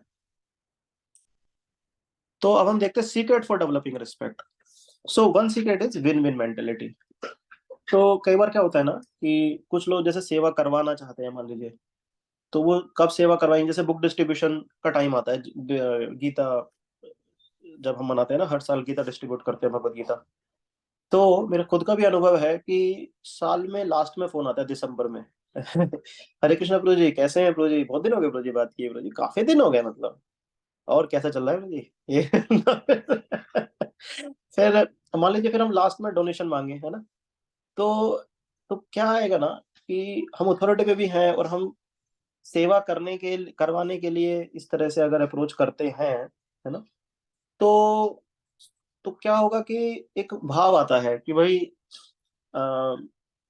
एक भाव ये आता है कि भाई वैसे तो मेरा कोई स्पिरिचुअल मटेरियल केयर है नहीं, तो उसमें एक बोलता है कि सेल्फलेस सर्विस की हम बात करते हैं, वो सेल्फिश सर्विस की बात आ जाती है फिर कि नहीं भाई, वो विन विन मेंटेलिटी। इसलिए क्या बोलते हैं कि first we think for the benefit of other, कि how how I am helping this person I have been talking to, interacting with since long, and the other person should also think of benefit of the first person, कि मैं इनको कैसे help कर सकता हूँ।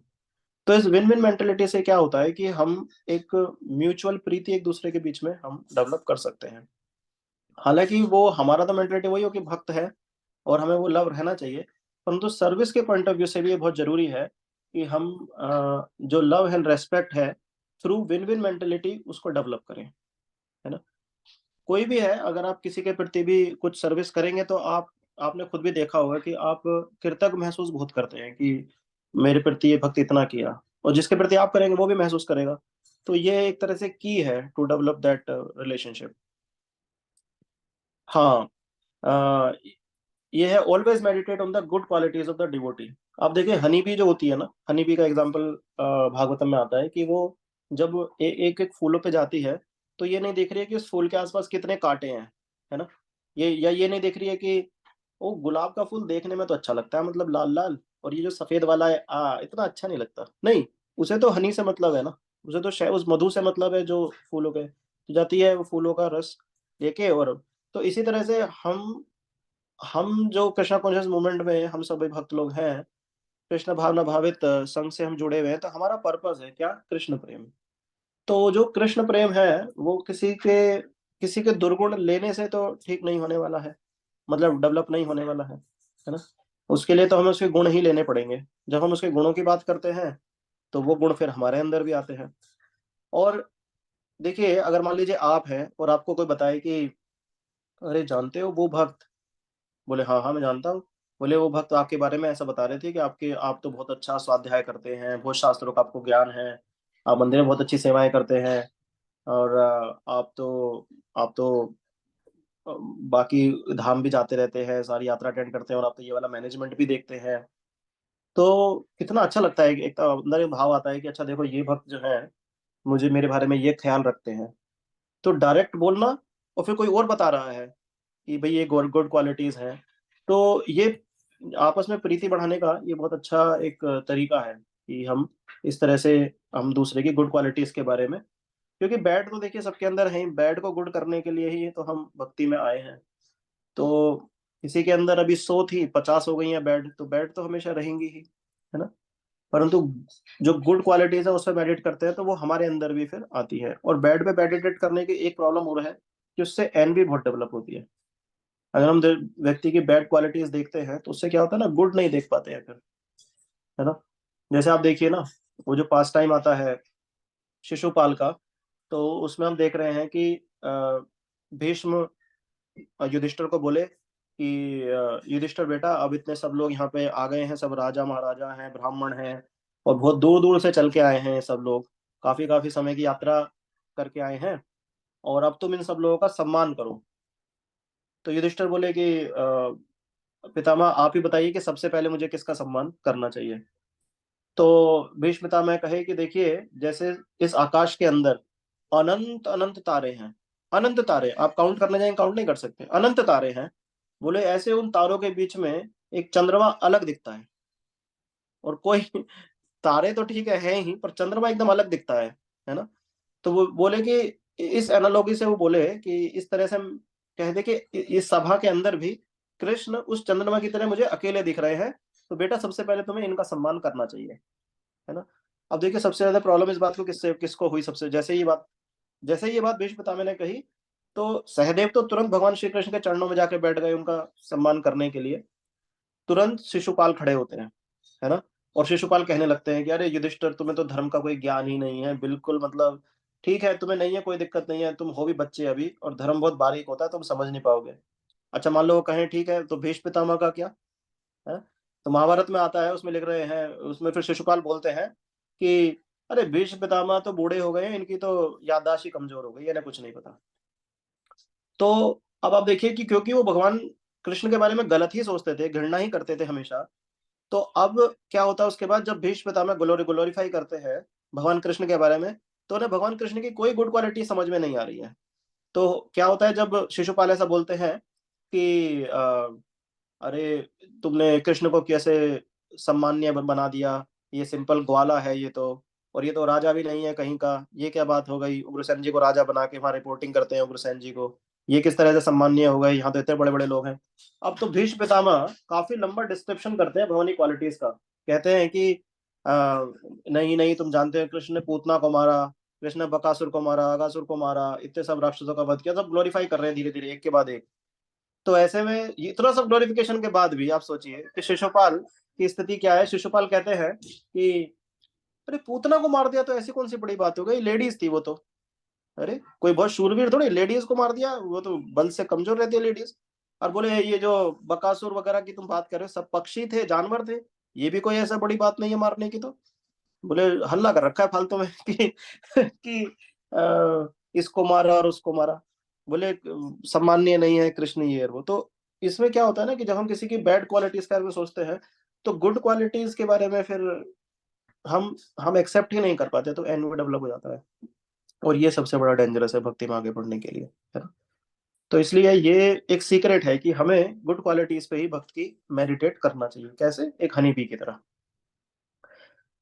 हाँ, ये कुछ और एग्जांपल है, जैसे युधिष्ठिर महाराज, कितना ही धृतराष्ट्र ने काफी कुछ किया उनके लिए, पर मतलब काफी गलत किया सब पांडवों के प्रति, परंतु युधिष्ठिर महाराज हमेशा धृतराष्ट्र के प्रति सम्मान रखते थे। इनफैक्ट दुशासन को भी सुशासन कह के बुला करते थे युधिष्ठिर महाराज। जैसे दुशासन का मतलब होता है जिसका शासन अच्छा नहीं है उसको दुशासन बोलते हैं। तो युधिष्ठिर कहते थे नहीं, सुशासन। इतना सबके प्रति प्रेम रखते थे, सबके अंदर कुछ ना कुछ क्वालिटीज देख के, और उस तरह से सबको आदर भाव दिया करते थे। इसी तरह हम देखें अगर लॉर्ड राम, तो केकई ने उनके प्रति क्या किया, वनवास कर दिया, है ना। वनवास दिया, तो जब वनवास दिया तो लक्ष्मण जी भी बोल रहे हैं कि अरे केकई ने ऐसे कैसे कर दिया, ये कोई बात होती है, माता कहलाने लायक नहीं है, कुछ भी कुछ भी।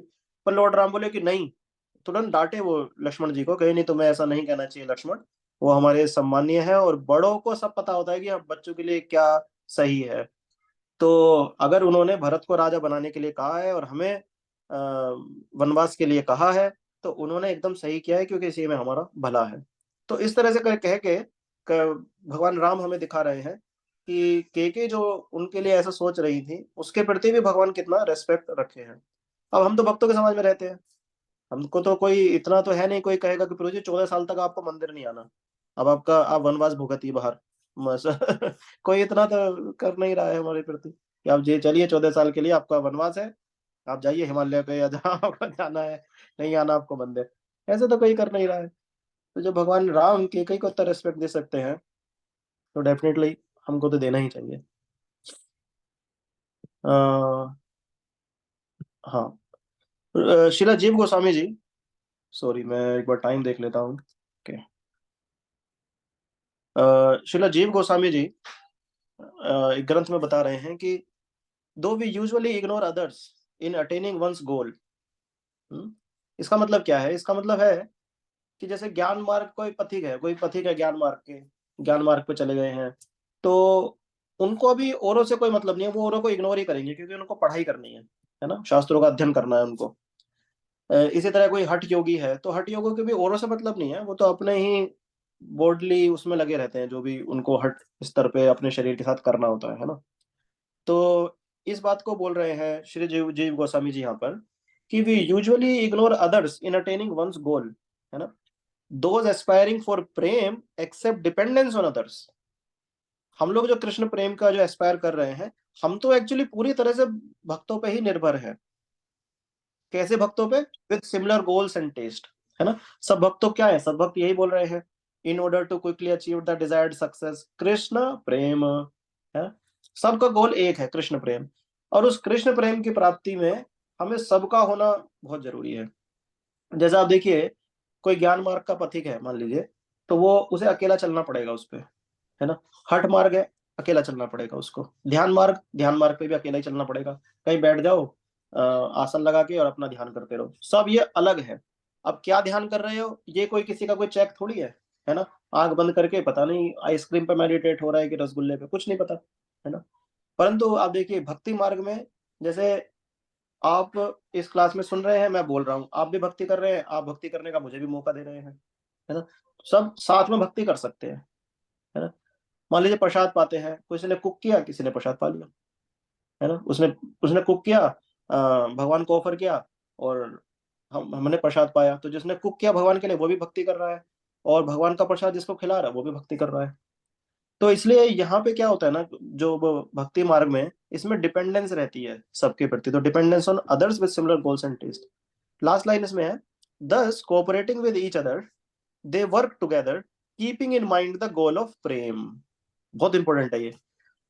अगर साथ में कोऑपरेट नहीं करेंगे तो ये जो गोल है हमारा कृष्ण प्रेम का, उसको अचीव नहीं कर पाएंगे। क्योंकि ये इस गोल को अचीव करने के लिए क्या इंपॉर्टेंट है, कोऑपरेशन विद ईच अदर। जैसे प्रभुपाद जैसे प्रभुपाद भी बताते हैं ना कि जाने मतलब प्रभुपाद भी अंत समय जब जाने से इस संसार को छोड़ने से पहले बोल रहे थे कि you will express your love towards me by how you cooperate among each other, है ना। और वो सेम बात शीला गोस्वामी जी यहाँ पर बता रहे हैं कि हम सबका जो गोल है कृष्ण प्रेम का, वो आपस में कोऑपरेट करके ही हम अचीव कर सकते हैं। तो जब भी हम भक्तों के बीच में हैं, इस बात को बहुत ज्यादा हम लोग इस पे मेडिटेट करें कि अगर हम आपस में कोऑपरेट नहीं कर रहे हैं किसी भी तरह से, तो इसका मतलब हमारा जो गोल है उससे हम डेविएट हो गए हैं, अलग जा रहे हैं। जैसे आप देखो बड़े बड़े बिजनेसमैन है ना, और हम तो खुद मीटिंग्स में जाते हैं तो हम देखे हैं, तो आपस में जब मिलते हैं तो पहले वो आपस में प्रीति कर दिखाते हैं एक दूसरे के प्रति प्रीति दिखाते हैं कि अरे मैं तो देखा, मुझे बहुत अच्छा लगा आपका प्रेजेंटेशन, आप वहाँ दिए थे बहुत ही जबरदस्त, और आपने वो बिजनेस शुरू किया, आप वहाँ से इतना अर्न कर रहे हो, बहुत स्मार्ट मूव था आपका। इस तरह से बात करते हैं, और फिर वो आपस में फिर चर्चा करने लगते हैं कि मुझे भी थोड़ा गाइड कीजिए, मैं कहाँ लगाऊं, कैसे लगाऊं पैसा। फिर वो भी कहते हैं कि हाँ आपका वो बिजनेस चल रहा है, आप उसमें भी मुझे बताइए कैसे कर रहे हैं, मैं भी लगाऊं। तो उनका गोल क्या है, उनका गोल क्लियर है, क्या, पैसा कमाना। वो गोल से डाइवर्ट नहीं होते, उनका गोल क्लियर है। हमारा प्रॉब्लम क्या हो जाता है कि हम भक्ति में आते हैं ना तो थोड़ा सा गोल से डेविएट हो जाते हैं। हमारा हमारा कई बार गोल हमारा पर्सनल क्रेविंग बन जाता है फॉर नेम फेम, कई बार मनी भी, पैसा भी आ जाता है ना? तो उसमें क्या होता है कोऑपरेशन में, वो फिर कोऑपरेशन के लिए ठीक नहीं रहता है। वो डिस्कस करेंगे अभी हम आगे लास्ट पीपीटी में। तो ये भागवतम का देखते हैं। अब हम डिस्कस करते हैं फोल्ड फाइंडिंग के बारे में कि फोल्ड फाइंडिंग कैसे जो हमारा रेस्पेक्टिंग एटीट्यूड रहता है एक दूसरे के प्रति वो किल कर दिए, फोल्ड फाइंडिंग।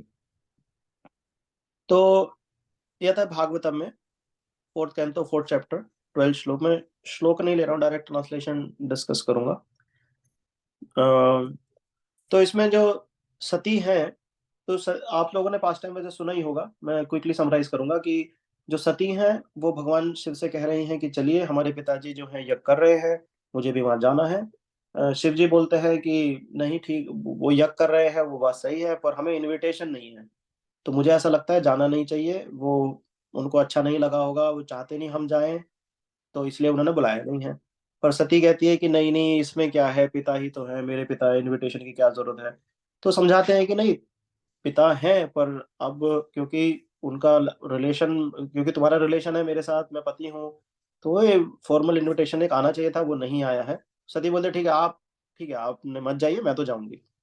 फिर जब सती वहां जाके देखती हैं कि शिव जी के प्रति जो है कैसा भाव रखते हैं दक्ष, तो वो दक्ष को फिर ये बोलती है जो अभी आप देख रहे हैं ट्रांसलेशन में। ठीक है, तो मैं पढ़ता हूँ। कहती है कि twice born Daksha, a man like you can simply find fault in qualities of others. तो अपने पिता को बोलते हैं कि तुम्हारे जैसा व्यक्ति तो दूसरे में फॉल्ट ही देख सकता है। पर अब आप देखिए शिव जी के बारे में वो क्या बोलते हैं। कहते हैं Lord Shiva however not only finds no faults with others qualities, but if someone has a little good quality he magnifies it greatly। वो कह रही हैं कि तुम्हारे जैसा व्यक्ति तो फॉल्ट ही देख सकता है ना दूसरों में, परंतु अगर शिव जी की तुम बात करोगे तो शिव जी ऐसे हैं, वैष्णव है कि वो दूसरे के अंदर अगर थोड़ा गुड क्वालिटी भी है तो उसको बहुत ज्यादा करके वो देखते हैं। और तुमने ऐसे संत के प्रति, ऐसे वैष्णव के प्रति जो है फॉल्ट देखा है।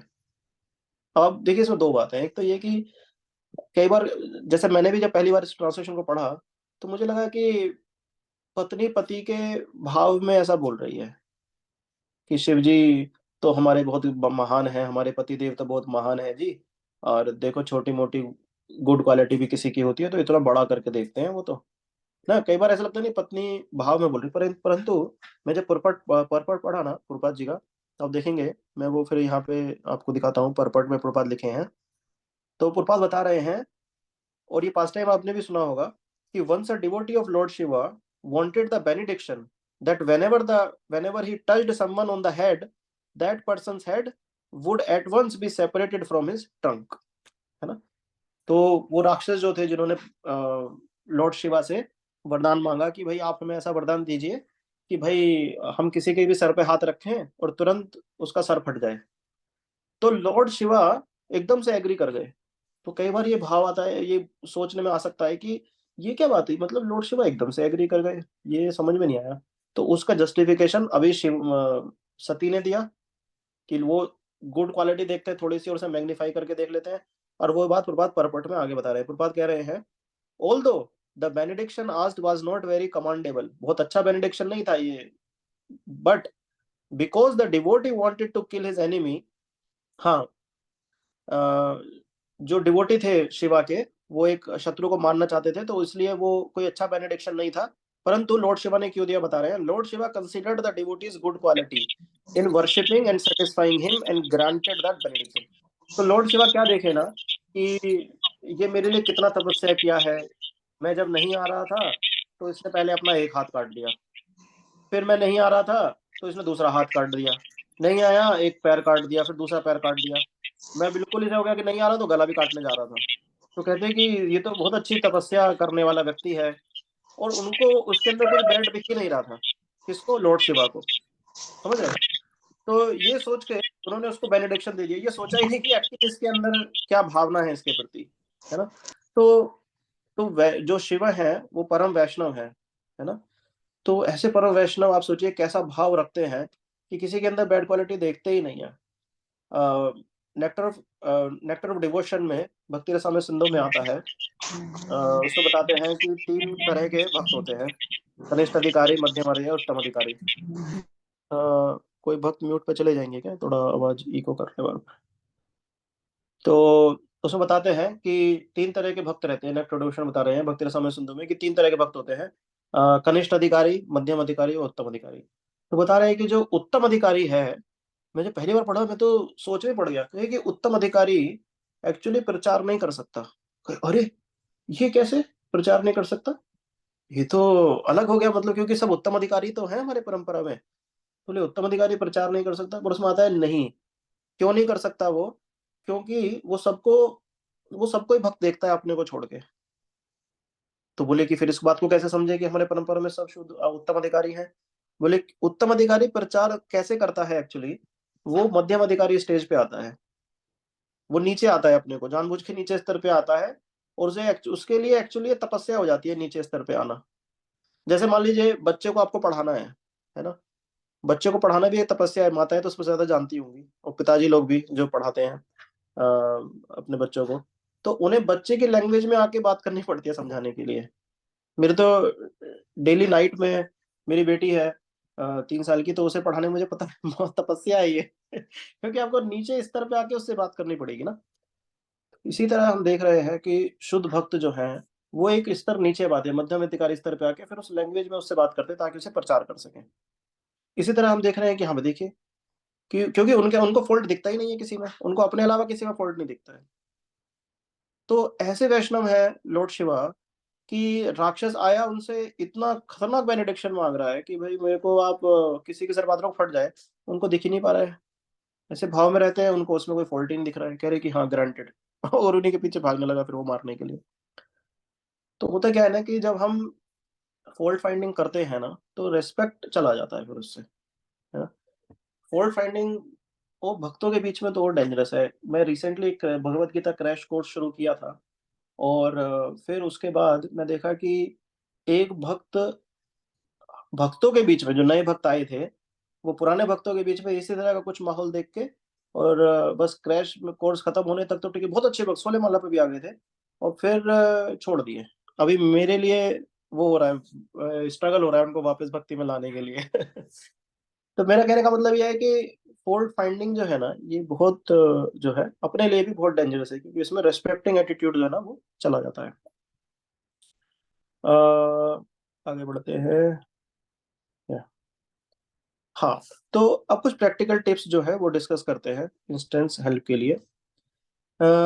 वन थिंग इज कि हम लोगों को ना कभी कभी मेडिटेट करना चाहिए। क्या होता है कि हम मंदिर में मिलते हैं, जैसे आप लोग जैसे मंदिर में जाते हैं भक्तों के बीच में, बाहर भी मंदिर के बाहर भी कोई मिलते हैं तो एकदम से हम लोग का एक भाव रहता है, ओ हरे कृष्णा प्रभु, कैसे हैं प्रभु जी आप? ओ प्रभु जी आप तो प्रभु जी इतनी सर्विस करते हैं। फिर वो भी कह रहे हैं अरे प्रभु जी आप तो इतना प्रचार करते हैं। फिर वो भी कहते हैं अरे प्रभु जी हम क्या, आप देखिए आप कितना करते हैं। फिर वो कह रहा है कि प्रभु जी हम तो कुछ भी नहीं, आप करते हैं। ये अच्छा है ना, ये बहुत अच्छा है, इसमें मतलब मैं ये नहीं कह रहा, ये बहुत ही अच्छा है ये।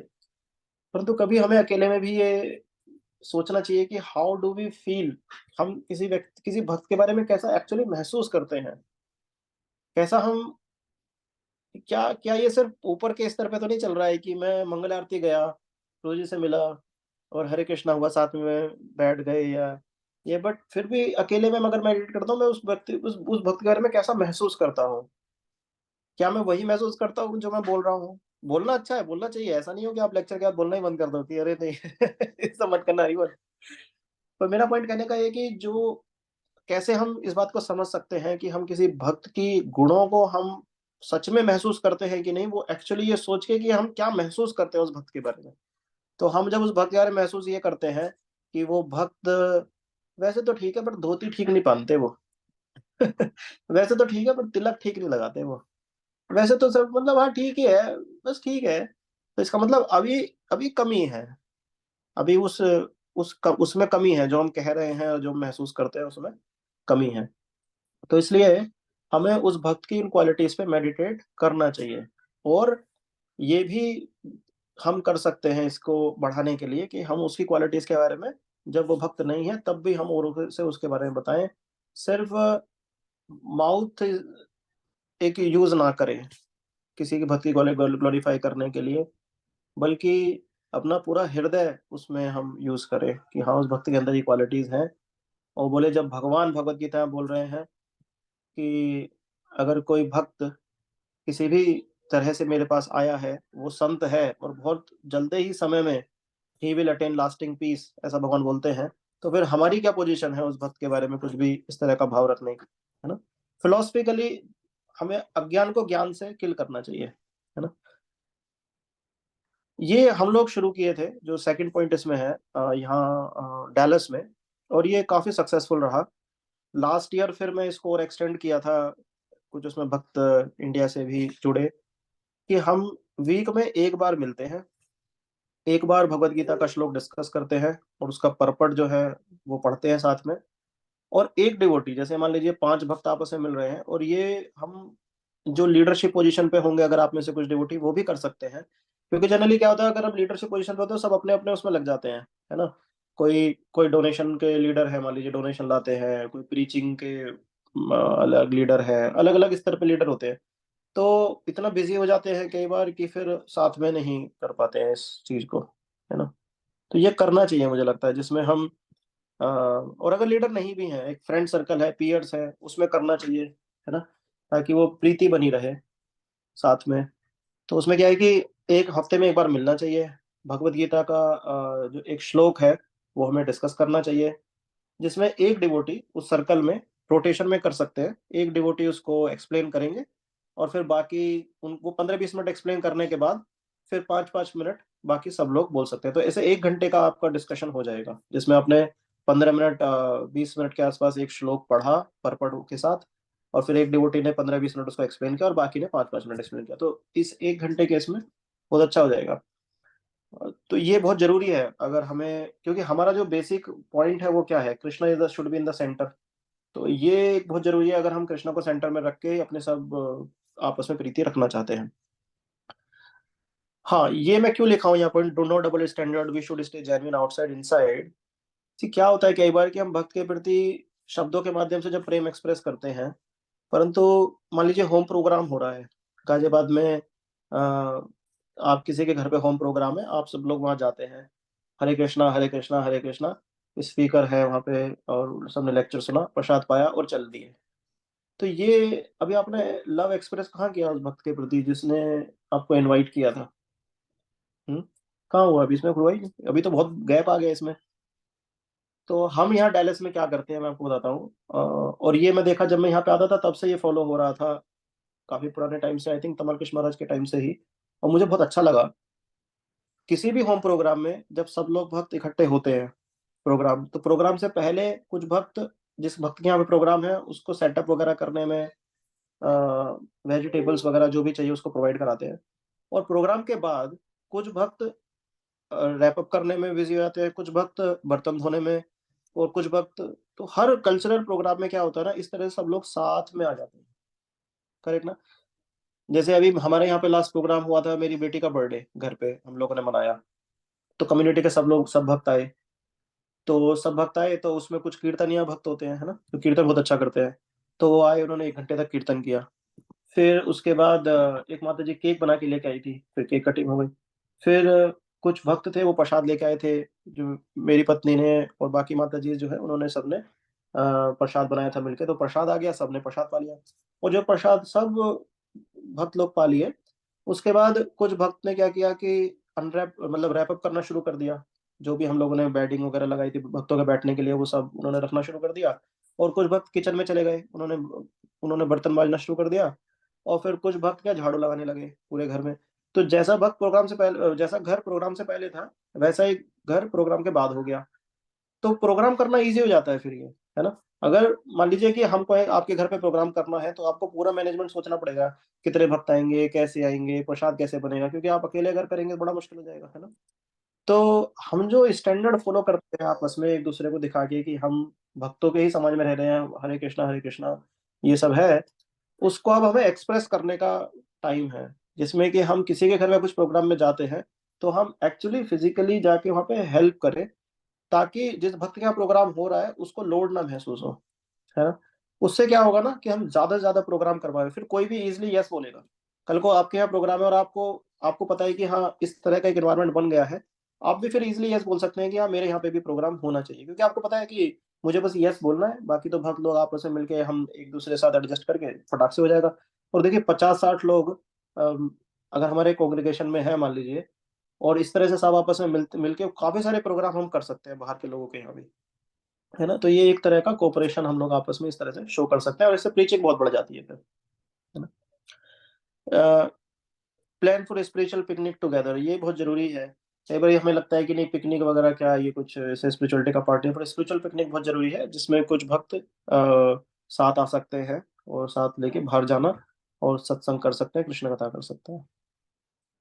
हाँ, ये कई बार होता है, जैसे जैसे भक्ति में आगे बढ़ते हैं तो ये हो जाता है कि ये भक्त मेरी वजह से बना, ये भक्त मेरी वजह से बना, ये भक्त मेरी वजह से बना, इतना डोनेशन आया मेरी वजह से, ये सब बहुत शुरू हो जाता है, तो इसको एक मैच्योरिटी के साथ इसको डील करना चाहिए।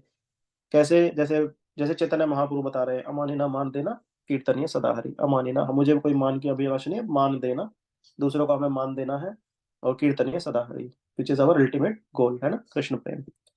तो हमें क्रेडिट के लिए क्रेविंग नहीं करना है, और बाकी क्रेडिट दूसरों को ही बांटना है। देखिए ये हम भगवान से भी सीख सकते हैं, भगवान के भगवद गीता में अर्जुन को क्या बोल रहे हैं, कह रहे हैं कि भाई ये तो ऑलरेडी मर चुके थे, भाई जो योद्धा तुम देख रहे हो दूसरी तरफ, ये सब तो ऑलरेडी मरे चुके हैं, बस तुम यश ले लो इन्हें मारने का। बोले जिस दिन मैंने चाहा ये मर जाए तो उसी दिन मर गए थे, पर तुम क्या करो, तुम क्रेडिट ले लो इनको मारने का। वो भी खुद नहीं चाह रहे क्रेडिट लेना। भगवान देखिए जो सिखाते हैं, चैतन्य महाप्रभु के रूप में भगवान आए, जो सिखा रहे हैं वो एक्चुअली खुद भी कर रहे हैं, वो भक्तों को ही क्रेडिट देना चाहते हैं वो।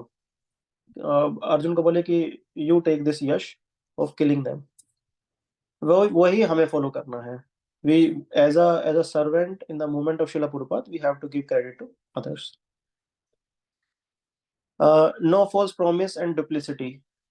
नो फॉल्स प्रॉमिस का क्यों बोल रहा हूँ ना मैं, कई बार क्या होता है कि हम बोल देते हैं कि हाँ प्रोजेक्ट सर्विस के समय हम अवेलेबल रहेंगे, पर जब मेन सर्विस आई तभी हमको और काम आ जाते हैं, है ना? तो उस चीज से हमें बचना है कि भक्तों के समाज में हम प्रॉमिस करे तो पूरा अपना कमिटमेंट उसमें रहे हमारा। और कई बार बाहर के भक्त जब हमें बाहर के इन्वायरमेंट में देखते हैं तो हमें भक्त एक्सेप्ट नहीं करते वो। क्यों पता है क्या? क्योंकि हम अलग व्यवहार करते हैं। जैसे हम प्रीच करने जाते हैं तो हम प्रीच करने जाएंगे कहीं कि सिनेमा नहीं देखना चाहिए, है ना? और फिर वही बाहर का व्यक्ति हमें सिनेमा हॉल में पकड़ लेता है, अरे प्रभु जी आप यहाँ कैसे? बोले ना मैं प्रचार करने आया था। बोले सिनेमा हॉल में प्रचार करने आए थे आप? तो वो मूवी देखने में पकड़ लेगा आपको। तो इस तरह से रेगुलेटरी प्रिंसिपल्स फॉलो करना भी बहुत जरूरी है, उसमें डुप्लिसिटी नहीं होनी चाहिए। और ये बहुत इंपॉर्टेंट है जिसको मैं खुद भी महसूस किया हूँ कि इससे हमें बहुत हेल्प मिलती है। एक्चुअली जब हम प्रीचिंग मूवमेंट में हेल्प करते हैं ना, तो अभी क्या, अगर हम प्रीचिंग मूवमेंट में हेल्प नहीं कर रहे हैं तो अपनी मटेरियल डिजायर्स भी पूरी करते रहते हैं हम लोग, है ना? क्योंकि वो सेल्फिश डिजायर्स हैं। तो जब प्रीचिंग मूवमेंट में हेल्प करते हैं तो वो डिजायर्स क्या होते हैं, सेल्फलेस डिजायर्स हो जाती है। तो मटेरियल डिजायर्स कम हो जाती हैं। प्रीचिंग मूवमेंट में हेल्प करते हैं, सेल्फलेस डिजायर्स आ जाती है, भगवान की सेवा करने की डिजायर आ जाती है। तो ऑटोमेटिक औरों के प्रति हमारी रेस्पेक्ट बढ़ जाती है, क्योंकि हमें खुद तो अभी मटेरियल डिजायर रही नहीं। जो क्रेविंग होनी थी रेस्पेक्ट के लिए, बाकी नेम फेम वगैरह के लिए, तो वो अब रही नहीं। तो ऑटोमेटिकली हम दूसरों को रेस्पेक्ट देने लगते हैं। तो इसलिए हमें प्रीचिंग मूवमेंट में भी हेल्प करनी चाहिए। माफी चाहूंगा, मुझे लग रहा है मैं थोड़ा टाइम ज्यादा ले दिया हूँ। सो आई विल, मैं अब यहाँ विराम दूंगा अपनी वाणी को। आपको कोई प्रश्न है तो आप पूछ सकते हैं। दामोदर लीला प्रभु जी की कृपा है कि वो भी है यहाँ पे, मैं उत्तर नहीं दे पाऊंगा तो प्रभु जी भी है यहाँ पे तो हेल्प करेंगे। Thank you.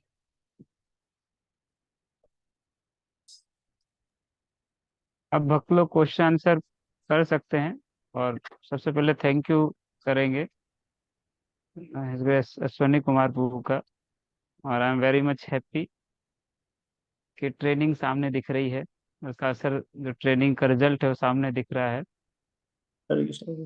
जब 3-4 साल पहले जब इनको बोला गया था लेक्चर के लिए, तो इनकी एक स्टाइल है बोलने की, अरे प्रभु जी ये नहीं होगा मुझसे प्रभु जी। ये इनका लाइन होता था, टैग लाइन है। प्रभु जी ये नहीं होगा प्रभु जी, मैं फैसिलिटेशन कर लूंगा पर लेक्चर नहीं दे सकता, मैं काउंसलिंग कर लूंगा लेक्चर नहीं दे सकता, मैं बातें करवा लो मुझसे।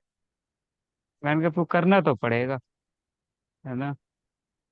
और ये जब आए तो उससे हम शायद नीचे टेम्पल की गैलरी में थे, बुक शॉप के सामने, मैं ऊपर छत पे उस पे था, जो टेम्पल में गैलरी बनी हुई है, मैं वहां पर था, कुछ ऐसा था ना। जी जी जी जी। थोड़ा बताइए भक्तों को, और जब तक क्वेश्चन आंसर रेडी रखिए कुछ भक्त, थोड़ा आप अपनी भाषा में बताएंगे तो अच्छा है। हाँ। हाँ, तो मैं आया था मंदिर में तब तो मुझे याद है कि मैं कौन से ईयर ईयर कौन सा होगा ये लगभग? 2014 था गुरु जी, जनवरी 2014। 14? जनवरी, दस, जनवरी 2014, हाँ।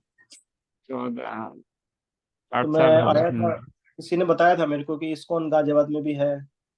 तो मैंने बोला अच्छा यहाँ भी है क्या? तो मैं आया था और उस समय थोड़ा लेट हो गया था। और लेट होके फिर मैं जा रहा था तो दर्शन तो नहीं हो पाए थे, मैं निकल के जा रहा था, फिर आप ऊपर थे तो फिर आपने कहा हरि बोल हरि बोल।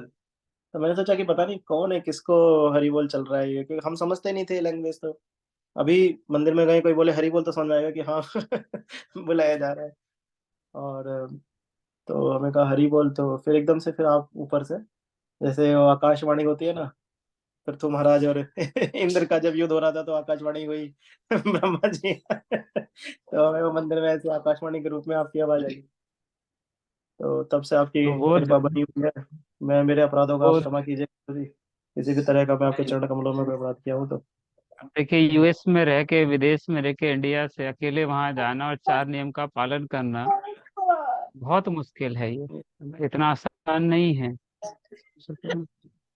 लेकिन भगवान की इनके ऊपर विशेष कृपा, ये जहां भी गए मंदिर की दीवार वाला ही घर मिला इनको। अब भी जहाँ रहते हैं तो मंदिर की दीवार और इनका घर एक ही है।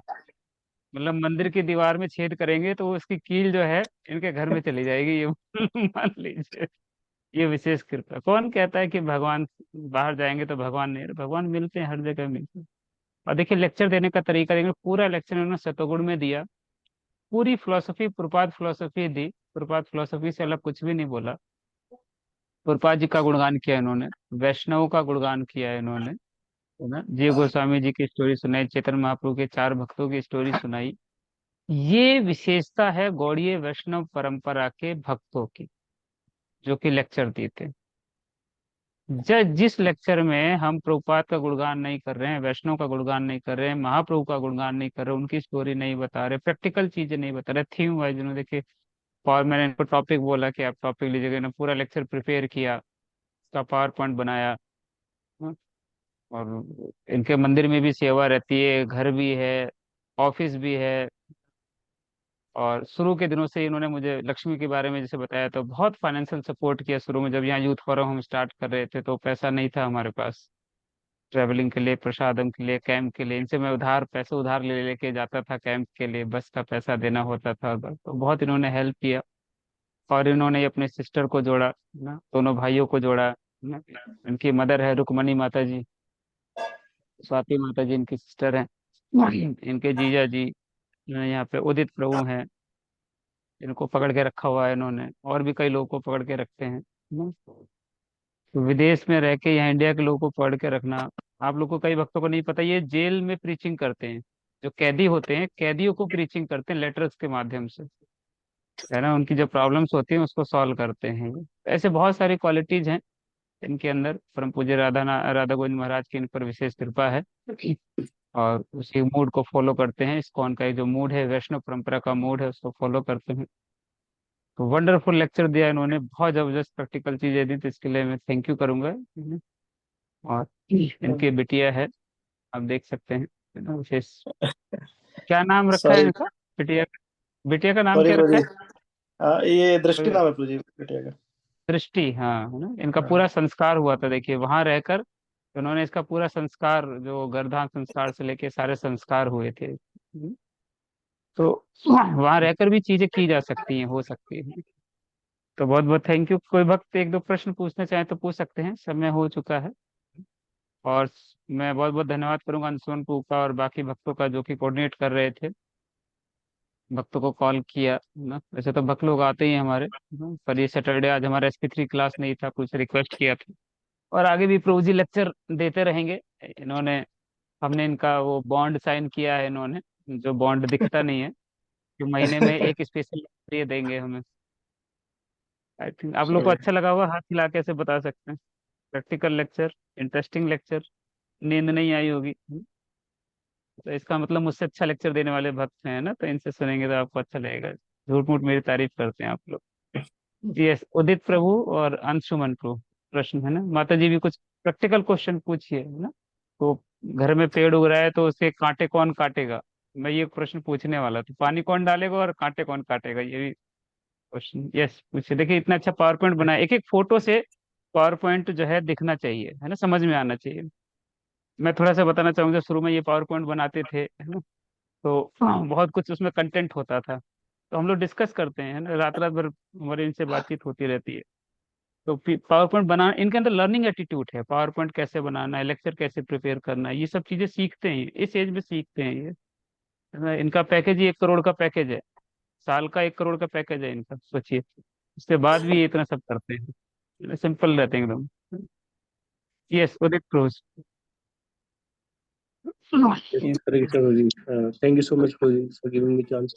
And thank you so much, Prabhu ji, इतना अच्छा लेक्चर देने के लिए। प्रभु जी, मेरा प्रश्न ये है कि जाने अनजाने में हमें, जैसे आर्ट ऑफ रिस्पेक्ट आज का टॉपिक था प्रभु जी, जाने अनजाने में। थोड़ा लाउड और बोल पाएंगे, थोड़ा सा हरे और लाउड। कृष्णा प्रभु जी, हरे कृष्णा। अब आवाज आ रही है प्रभु जी? हाँ, आवाज आ रही है हाँ, Prabhu ji. Yes better. Udit Prabhu. Yes Prabhu ji. Prabhu ji, जाने अनजाने में अगर हमसे मतलब कोई अपराध होता है, वैष्णव अपराध होता है किसी भक्त के प्रति, तो प्रभु जी वो कैसे ठीक करें प्रभु जी? तो भक्त से माफी मांग के ठीक कर लीजिए, इसमें क्या है, हो जाता है वैष्णव अपराध तो। आवाज आप चली गई म्यूट प्रभु हो जी। गए प्रभु जी, म्यूट हो गए आप। तो मैं तो ये कह रहा था कि जाने अनजाने भी ये सब अपराध हो ही जाता है। जैसे रूप गोस्वामी से भी अपराध बन गया था एक बार, मतलब अपराध कह लीजिए। शुद्ध भक्त तो लीला के माध्यम से हमें सिखाते ही है कि वो भगवान की लीला पे मेडिटेट कर रहे थे कि राधा रानी एक मैंगो कैच करने का प्रयास कर रही हैं, और कृष्ण क्या करते हैं, आते हैं और उस पेड़ की डाली को थोड़ा और खींच देते हैं।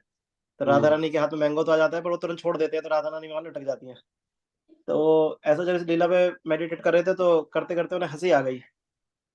तो वहां साथ में एक दूसरे वैष्णव जा रहे थे, जो शरीर से पूरी तरह ठीक नहीं थे, तो उनको लगा कि मेरे ऊपर हंसे हैं रूप गोस्वामी, जबकि उनको तो पता ही नहीं वो जा भी रहे हैं। वो तो बेचारे, मतलब रूप गोस्वामी तो अपने ही रस में थे। तो फिर अचानक से वो जो मेडिटेट कर रहे थे, वो दृश्य उनके आंखों के सामने चला गया।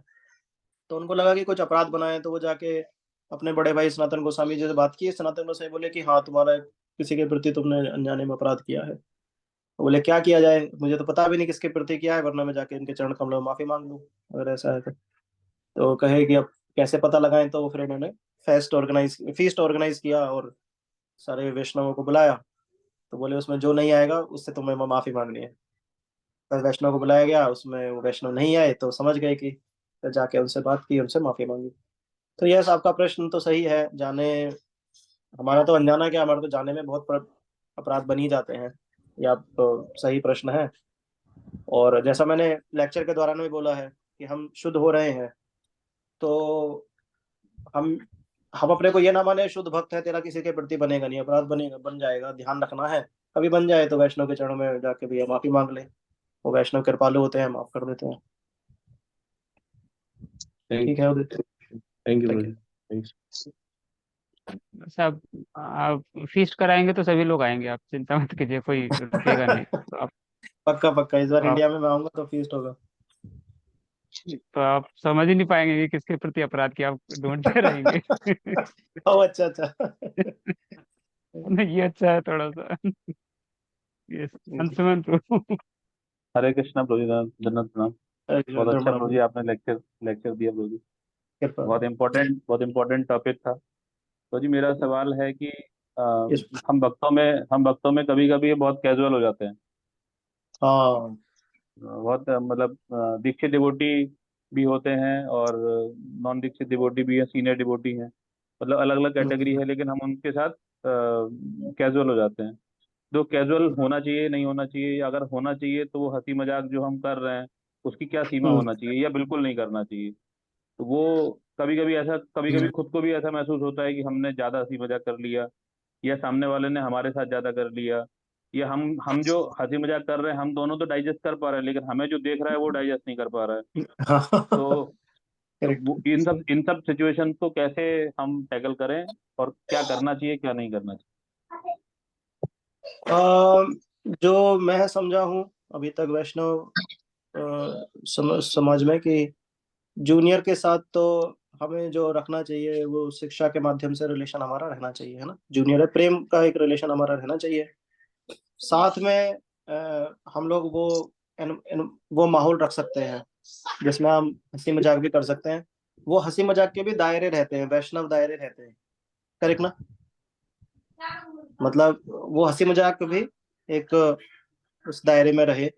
क्योंकि कई बार हम लोग, जैसा मैंने लेक्चर में बोल रहा था, कंडीशनिंग आती है, समाज भौतिक एनवायरनमेंट से हम आ रहे हैं, अभी भक्ति प्रैक्टिस कर रहे हैं, तो कई बार सेम हंसी मजाक इधर नहीं काम करता है ना। परंतु हाँ, हम लोग अगर हंसी मजाक नहीं होगा अगर किसी तरह का भक्तों के बीच में, तो कितना ड्राई हो जाएगा, है ना।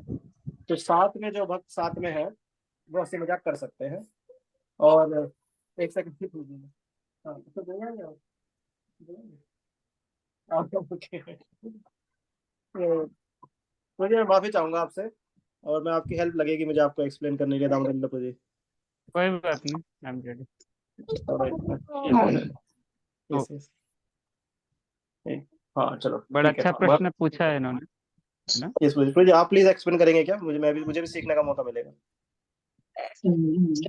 म्यूट करना पड़ेगा अपने तो इको है तो जैसे उन्होंने बताया कि एक दायरा होता है मजाक करने का, एक मजाक होता है, एक फूहड़ मजाक होता है, और एक स्पिरिचुअल डिस्कशन होता है।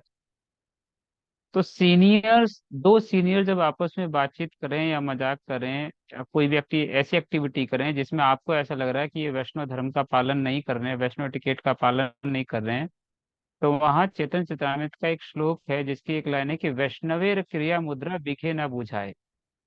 दो वैष्णवों के बीच में हमें उनके व्यवहार को देख के जज नहीं करना है, ये पहले सीख लें हम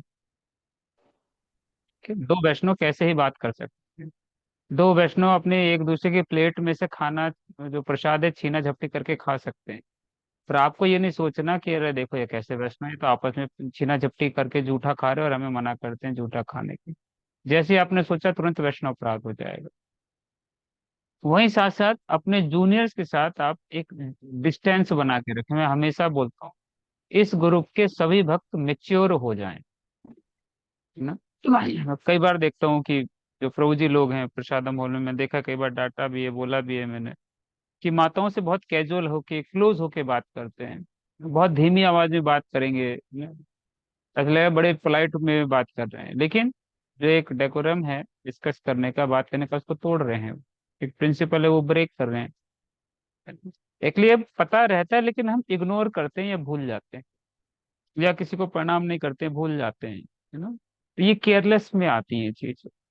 तो दो भक्त जो बराबर एज वाले हैं वो क्या मजाक कर सकते हैं, कितना मजाक कर सकते हैं, ये सब चेतन चेतामृत में वर्णन है, बताया गया है। इसलिए भक्तों की लीला सुननी चाहिए, लेकिन उस पर हमें जो है, जैसे मुरारी गुप्त थे, तो मुरारी गुप्त जो है हनुमान जी के अवतार थे। तो चेतन महाप्रभु एक बार बैठे थे, ऐसे बैठे बैठे बोले, गरुण प्रकट हो, गरुण प्रकट हो, गरुण प्रकट हो। अब मुरारी गुप्त जो है वो हनुमान जी के भी अवतार हैं। तो एक बार हनुमान जी ने राम लक्ष्मण जी को अपने कंधे पर लेकर गए थे जब वही रावण का वध किया था। तो तभी जो मुरारी गुप्त थे वो चैतन्य महाप्रभु के पास पहुंचे, बोले मैं आपका गरुण, बैठ जाओ मेरे कंधे पे। मैं आपका गरुण उपस्थित हो गया, बैठ जाओ मेरे कंधे पे। अब चेतन महाप्रभु जो है भाव में थे, विष्णु भाव में, तुरंत उनके कंधे पे चढ़ गए, मुरारी गुप्त के कंधे पे चढ़ गए और बोले चलो चलो चलो मुझे लेके चलो, घुमाओ घुमाओ पूरे नगर में घुमाओ मुझे। अब इस व्यवहार को कोई साधारण व्यक्ति देखेगा तो क्या कहेगा, मजाक उड़ाएगा, अरे देखो आदमी कंधे के ऊपर बैठा हुआ है, इस व्यक्ति के कंधे के ऊपर बैठा हुआ है ना। तो उसी के लिए हम बोलते हैं कि रीडिंग, जब जितना रीडिंग करेंगे ना वहां जाके हमें पता चल, जितना भक्तों की पास टाइम सुनेंगे, लेक्चर सुनेंगे, उसमें ये सब चीजें, डाउट्स हमारे क्लियर होंगे, समझे। तो वो बहुत जरूरी है। इसलिए वैष्णव में कभी भी नहीं, भक्तों को डिस्कस करना चाहिए, हेल्दी स्पिरिचुअल डिस्कशन होना चाहिए, है ना। फंगस वाला डिस्कशन नहीं होना चाहिए। फंगस डिस्कशन जिसमें आप कृष्ण को भूल रहे हैं वो डिस्कशन नहीं होना चाहिए, वो खतरनाक है। इवन कैंप में भी मैं देखता हूँ माताएं बड़े जोर जोर से मजाक करती है। माताओं की तो बात ही पता नहीं कहाँ कहाँ की बातें उठा के बात करेंगी ना, कोई साड़ी की बात करेंगी, कोई है ना पर्स की बात करेंगी, मैं देखा है, कोई खाने की बात करेंगी, कोई घर की बात करेंगी। अरे कैंप में जा रहे हो, चैंटिंग की बात करो, माला जप की बात करो। तो उन सब चीजों से बचना चाहिए, लाउड बात नहीं करना चाहिए, है ना। रिक्शे में बैठे हैं, हंसी मजाक हो रहा है, नहीं, हम अब मैच्योर हैं ना? दांत नहीं दिखाने चाहिए, क्लोजअप वाले दांत। वो एक लिमिट तक चलता है बस, उससे ज्यादा नहीं चलता। और वहां जज नहीं करना है, जूनियर कभी सीनियर को जज ना करे, ये चीज है, ठीक है। तो जी आपने बताया कि सोचने से भी अपराध लग जाता है। अगर हम, जैसे आपने कुछ कहा और हमने, या आपको हमने देख लिया अपने सीनियर डिवोट भक्तों को कुछ करते हुए और बातचीत करते हुए, और हमने कुछ सोच लिया कि ऐसे कर रहे हैं, या हमने उनके प्रति कुछ ऐसा सोच लिया तो वो अपराध लग गया। तो उस केस में प्रभु जी फिर जाके उनसे बात करें कि हाँ हम प्रभु जी, हम ऐसे, हमसे गलती हो गई, या हाँ, हम किसी और के पास जाके हम कहें कि हमसे ऐसा हुआ है, वो उसको कैसे। पहली चीज तो ये सुन लीजिए कि भक्त कभी नाराज नहीं होते हैं, ये गांठ बांध लीजिए। वैष्णव भक्त कभी नाराज नहीं होते हैं, बस वो सिखाने के लिए थोड़ा मुंह फुला लेते हैं। आप कितनी भी गलती कर देंगे ना प्रभु जी, मेरे मुंह पे पोटी भी कर देंगे ना, थूक भी देंगे ना, तो इतनी गारंटी है कि मैं आपसे नाराज नहीं होऊंगा, मुंह फुला दूंगा बस। चेतन महाप्रभु छोटा हरिदास को बोले, है ना, कि मुझे शकल मत दिखाना, जाके सुसाइड कर लो। वो जाके गलती गलती कर दी थी, एक स्त्री को ऐसी भावना से देख लिया था, वो बुढ़िया स्त्री थी, 80 साल की, है ना। तो सबसे पहले सारे भक्त ये मन में से डाउट निकाल दें कि वैष्णव नाराज होते हैं। वैष्णव कभी नाराज नहीं होते, बस वो अपनी साधना डिस्टर्ब ना हो इसलिए थोड़ा डिस्टेंस बना लेते हैं, उनका मन शांत रहे इसलिए थोड़ा डिस्टेंस डिस्टेंस बना लेते हैं। पहली चीज तो ये। दूसरा, क्षमा कैसे मांगनी है, तो चेतन महाप्रभु की जो मदर थी, सची माता, चेतन महाप्रभु सबको कृष्ण प्रेम दे रहे थे, लेकिन अपनी मदर को कृष्ण प्रेम नहीं दिया, क्योंकि उनकी मदर ने अद्वैत आचार्य के प्रति वैष्णव अपराध कर दिया था मन से। क्या वैष्णव अपराध किया कि जब सची माता के जो बड़े पुत्र थे विश्व रूप, वो संन्यास ले लिया था उन्होंने। तो सची माता ने मन में ही सोचा कि अद्वैत आचार्य की वजह से मेरे पुत्र ने संन्यास ले लिया, तो उनके प्रति मन से अपराध कर दिया, शरीर से वाणी से कोई अपराध नहीं किया था। तो चेतन महाप्रभु बोले मैं सबको कृष्ण प्रेम दे सकता हूँ, पर अपनी माता को कृष्ण प्रेम नहीं दूंगा जब तक कि वो क्षमा ना मांगे। अब भगवान की माँ क्षमा कैसे मांगे पब्लिकली, बड़ी दिक्कत। क्या क्या उन्होंने, जब अद्वैत आचार्य जा रहे थे तो चुपचाप उन्होंने अद्वैत आचार्य के चरणों की धूली अपने मस्तक पर लगा दी, पर बताया किसी को नहीं, किसी को नहीं बताया। वो धूली लगा के जब वापस आए, तब महाप्रभु बोले कि माँ आज से तुम्हें कृष्ण प्रेम में दे रहा हूँ, लोग कृष्ण प्रेम रखो। तो भक्त को पता चल जाता है किसने प्रायश्चित किया है, किसने सॉरी बोला। दो चीजें होती हैं, है ना, जो परसों मैंने लेक्चर दिया था, सॉरी बोलना और प्रायश्चित करना। हम सॉरी तो बोल देते हैं लेकिन प्रायश्चित नहीं करते, है ना। तो थोड़ा सा तपस्या का भाव लाना चाहिए। वैष्णव कभी नाराज नहीं होते, जो वैष्णव है वो कभी नाराज नहीं होते, ये ध्यान रखें। बस थोड़ा सा डिस्टेंस बना के चलते हैं, क्योंकि उस समय उनकी खुद की भक्ति डिस्टर्ब हो जाती है, चैंटिंग में भी वही सब चीजें याद आती है। तो they have make little distance so they can chant purely, और they can free from sinful activities also।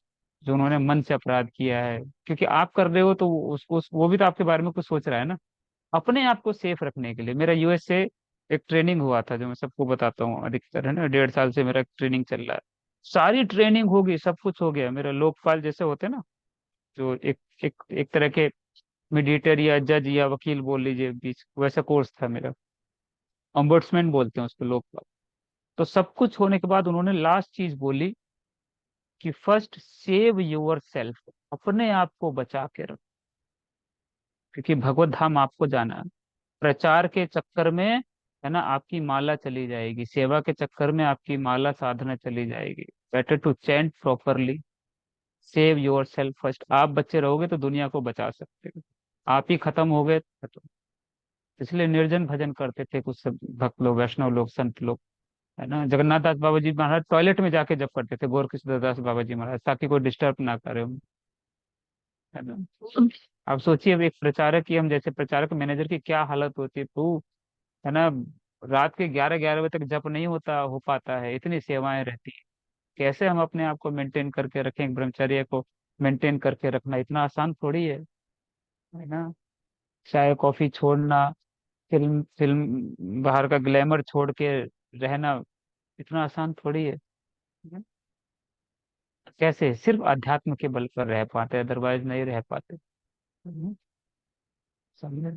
मेरे कल डॉक्टर से बात हुई, तो डॉक्टर मेरा, वो साइकोलॉजिस्ट डॉक्टर, बोला कि आप करते क्या है पूरे दिन, कैसे टाइम पास करते हैं। तो मैंने उसको मजाक में बोल दिया, इतना इतना ये टाइम है जी, है ना, ये शेड्यूल है मेरा, 4 घंटे लेक्चर है, 5 घंटे ये, 2 घंटे ये, 3 घंटे क्या।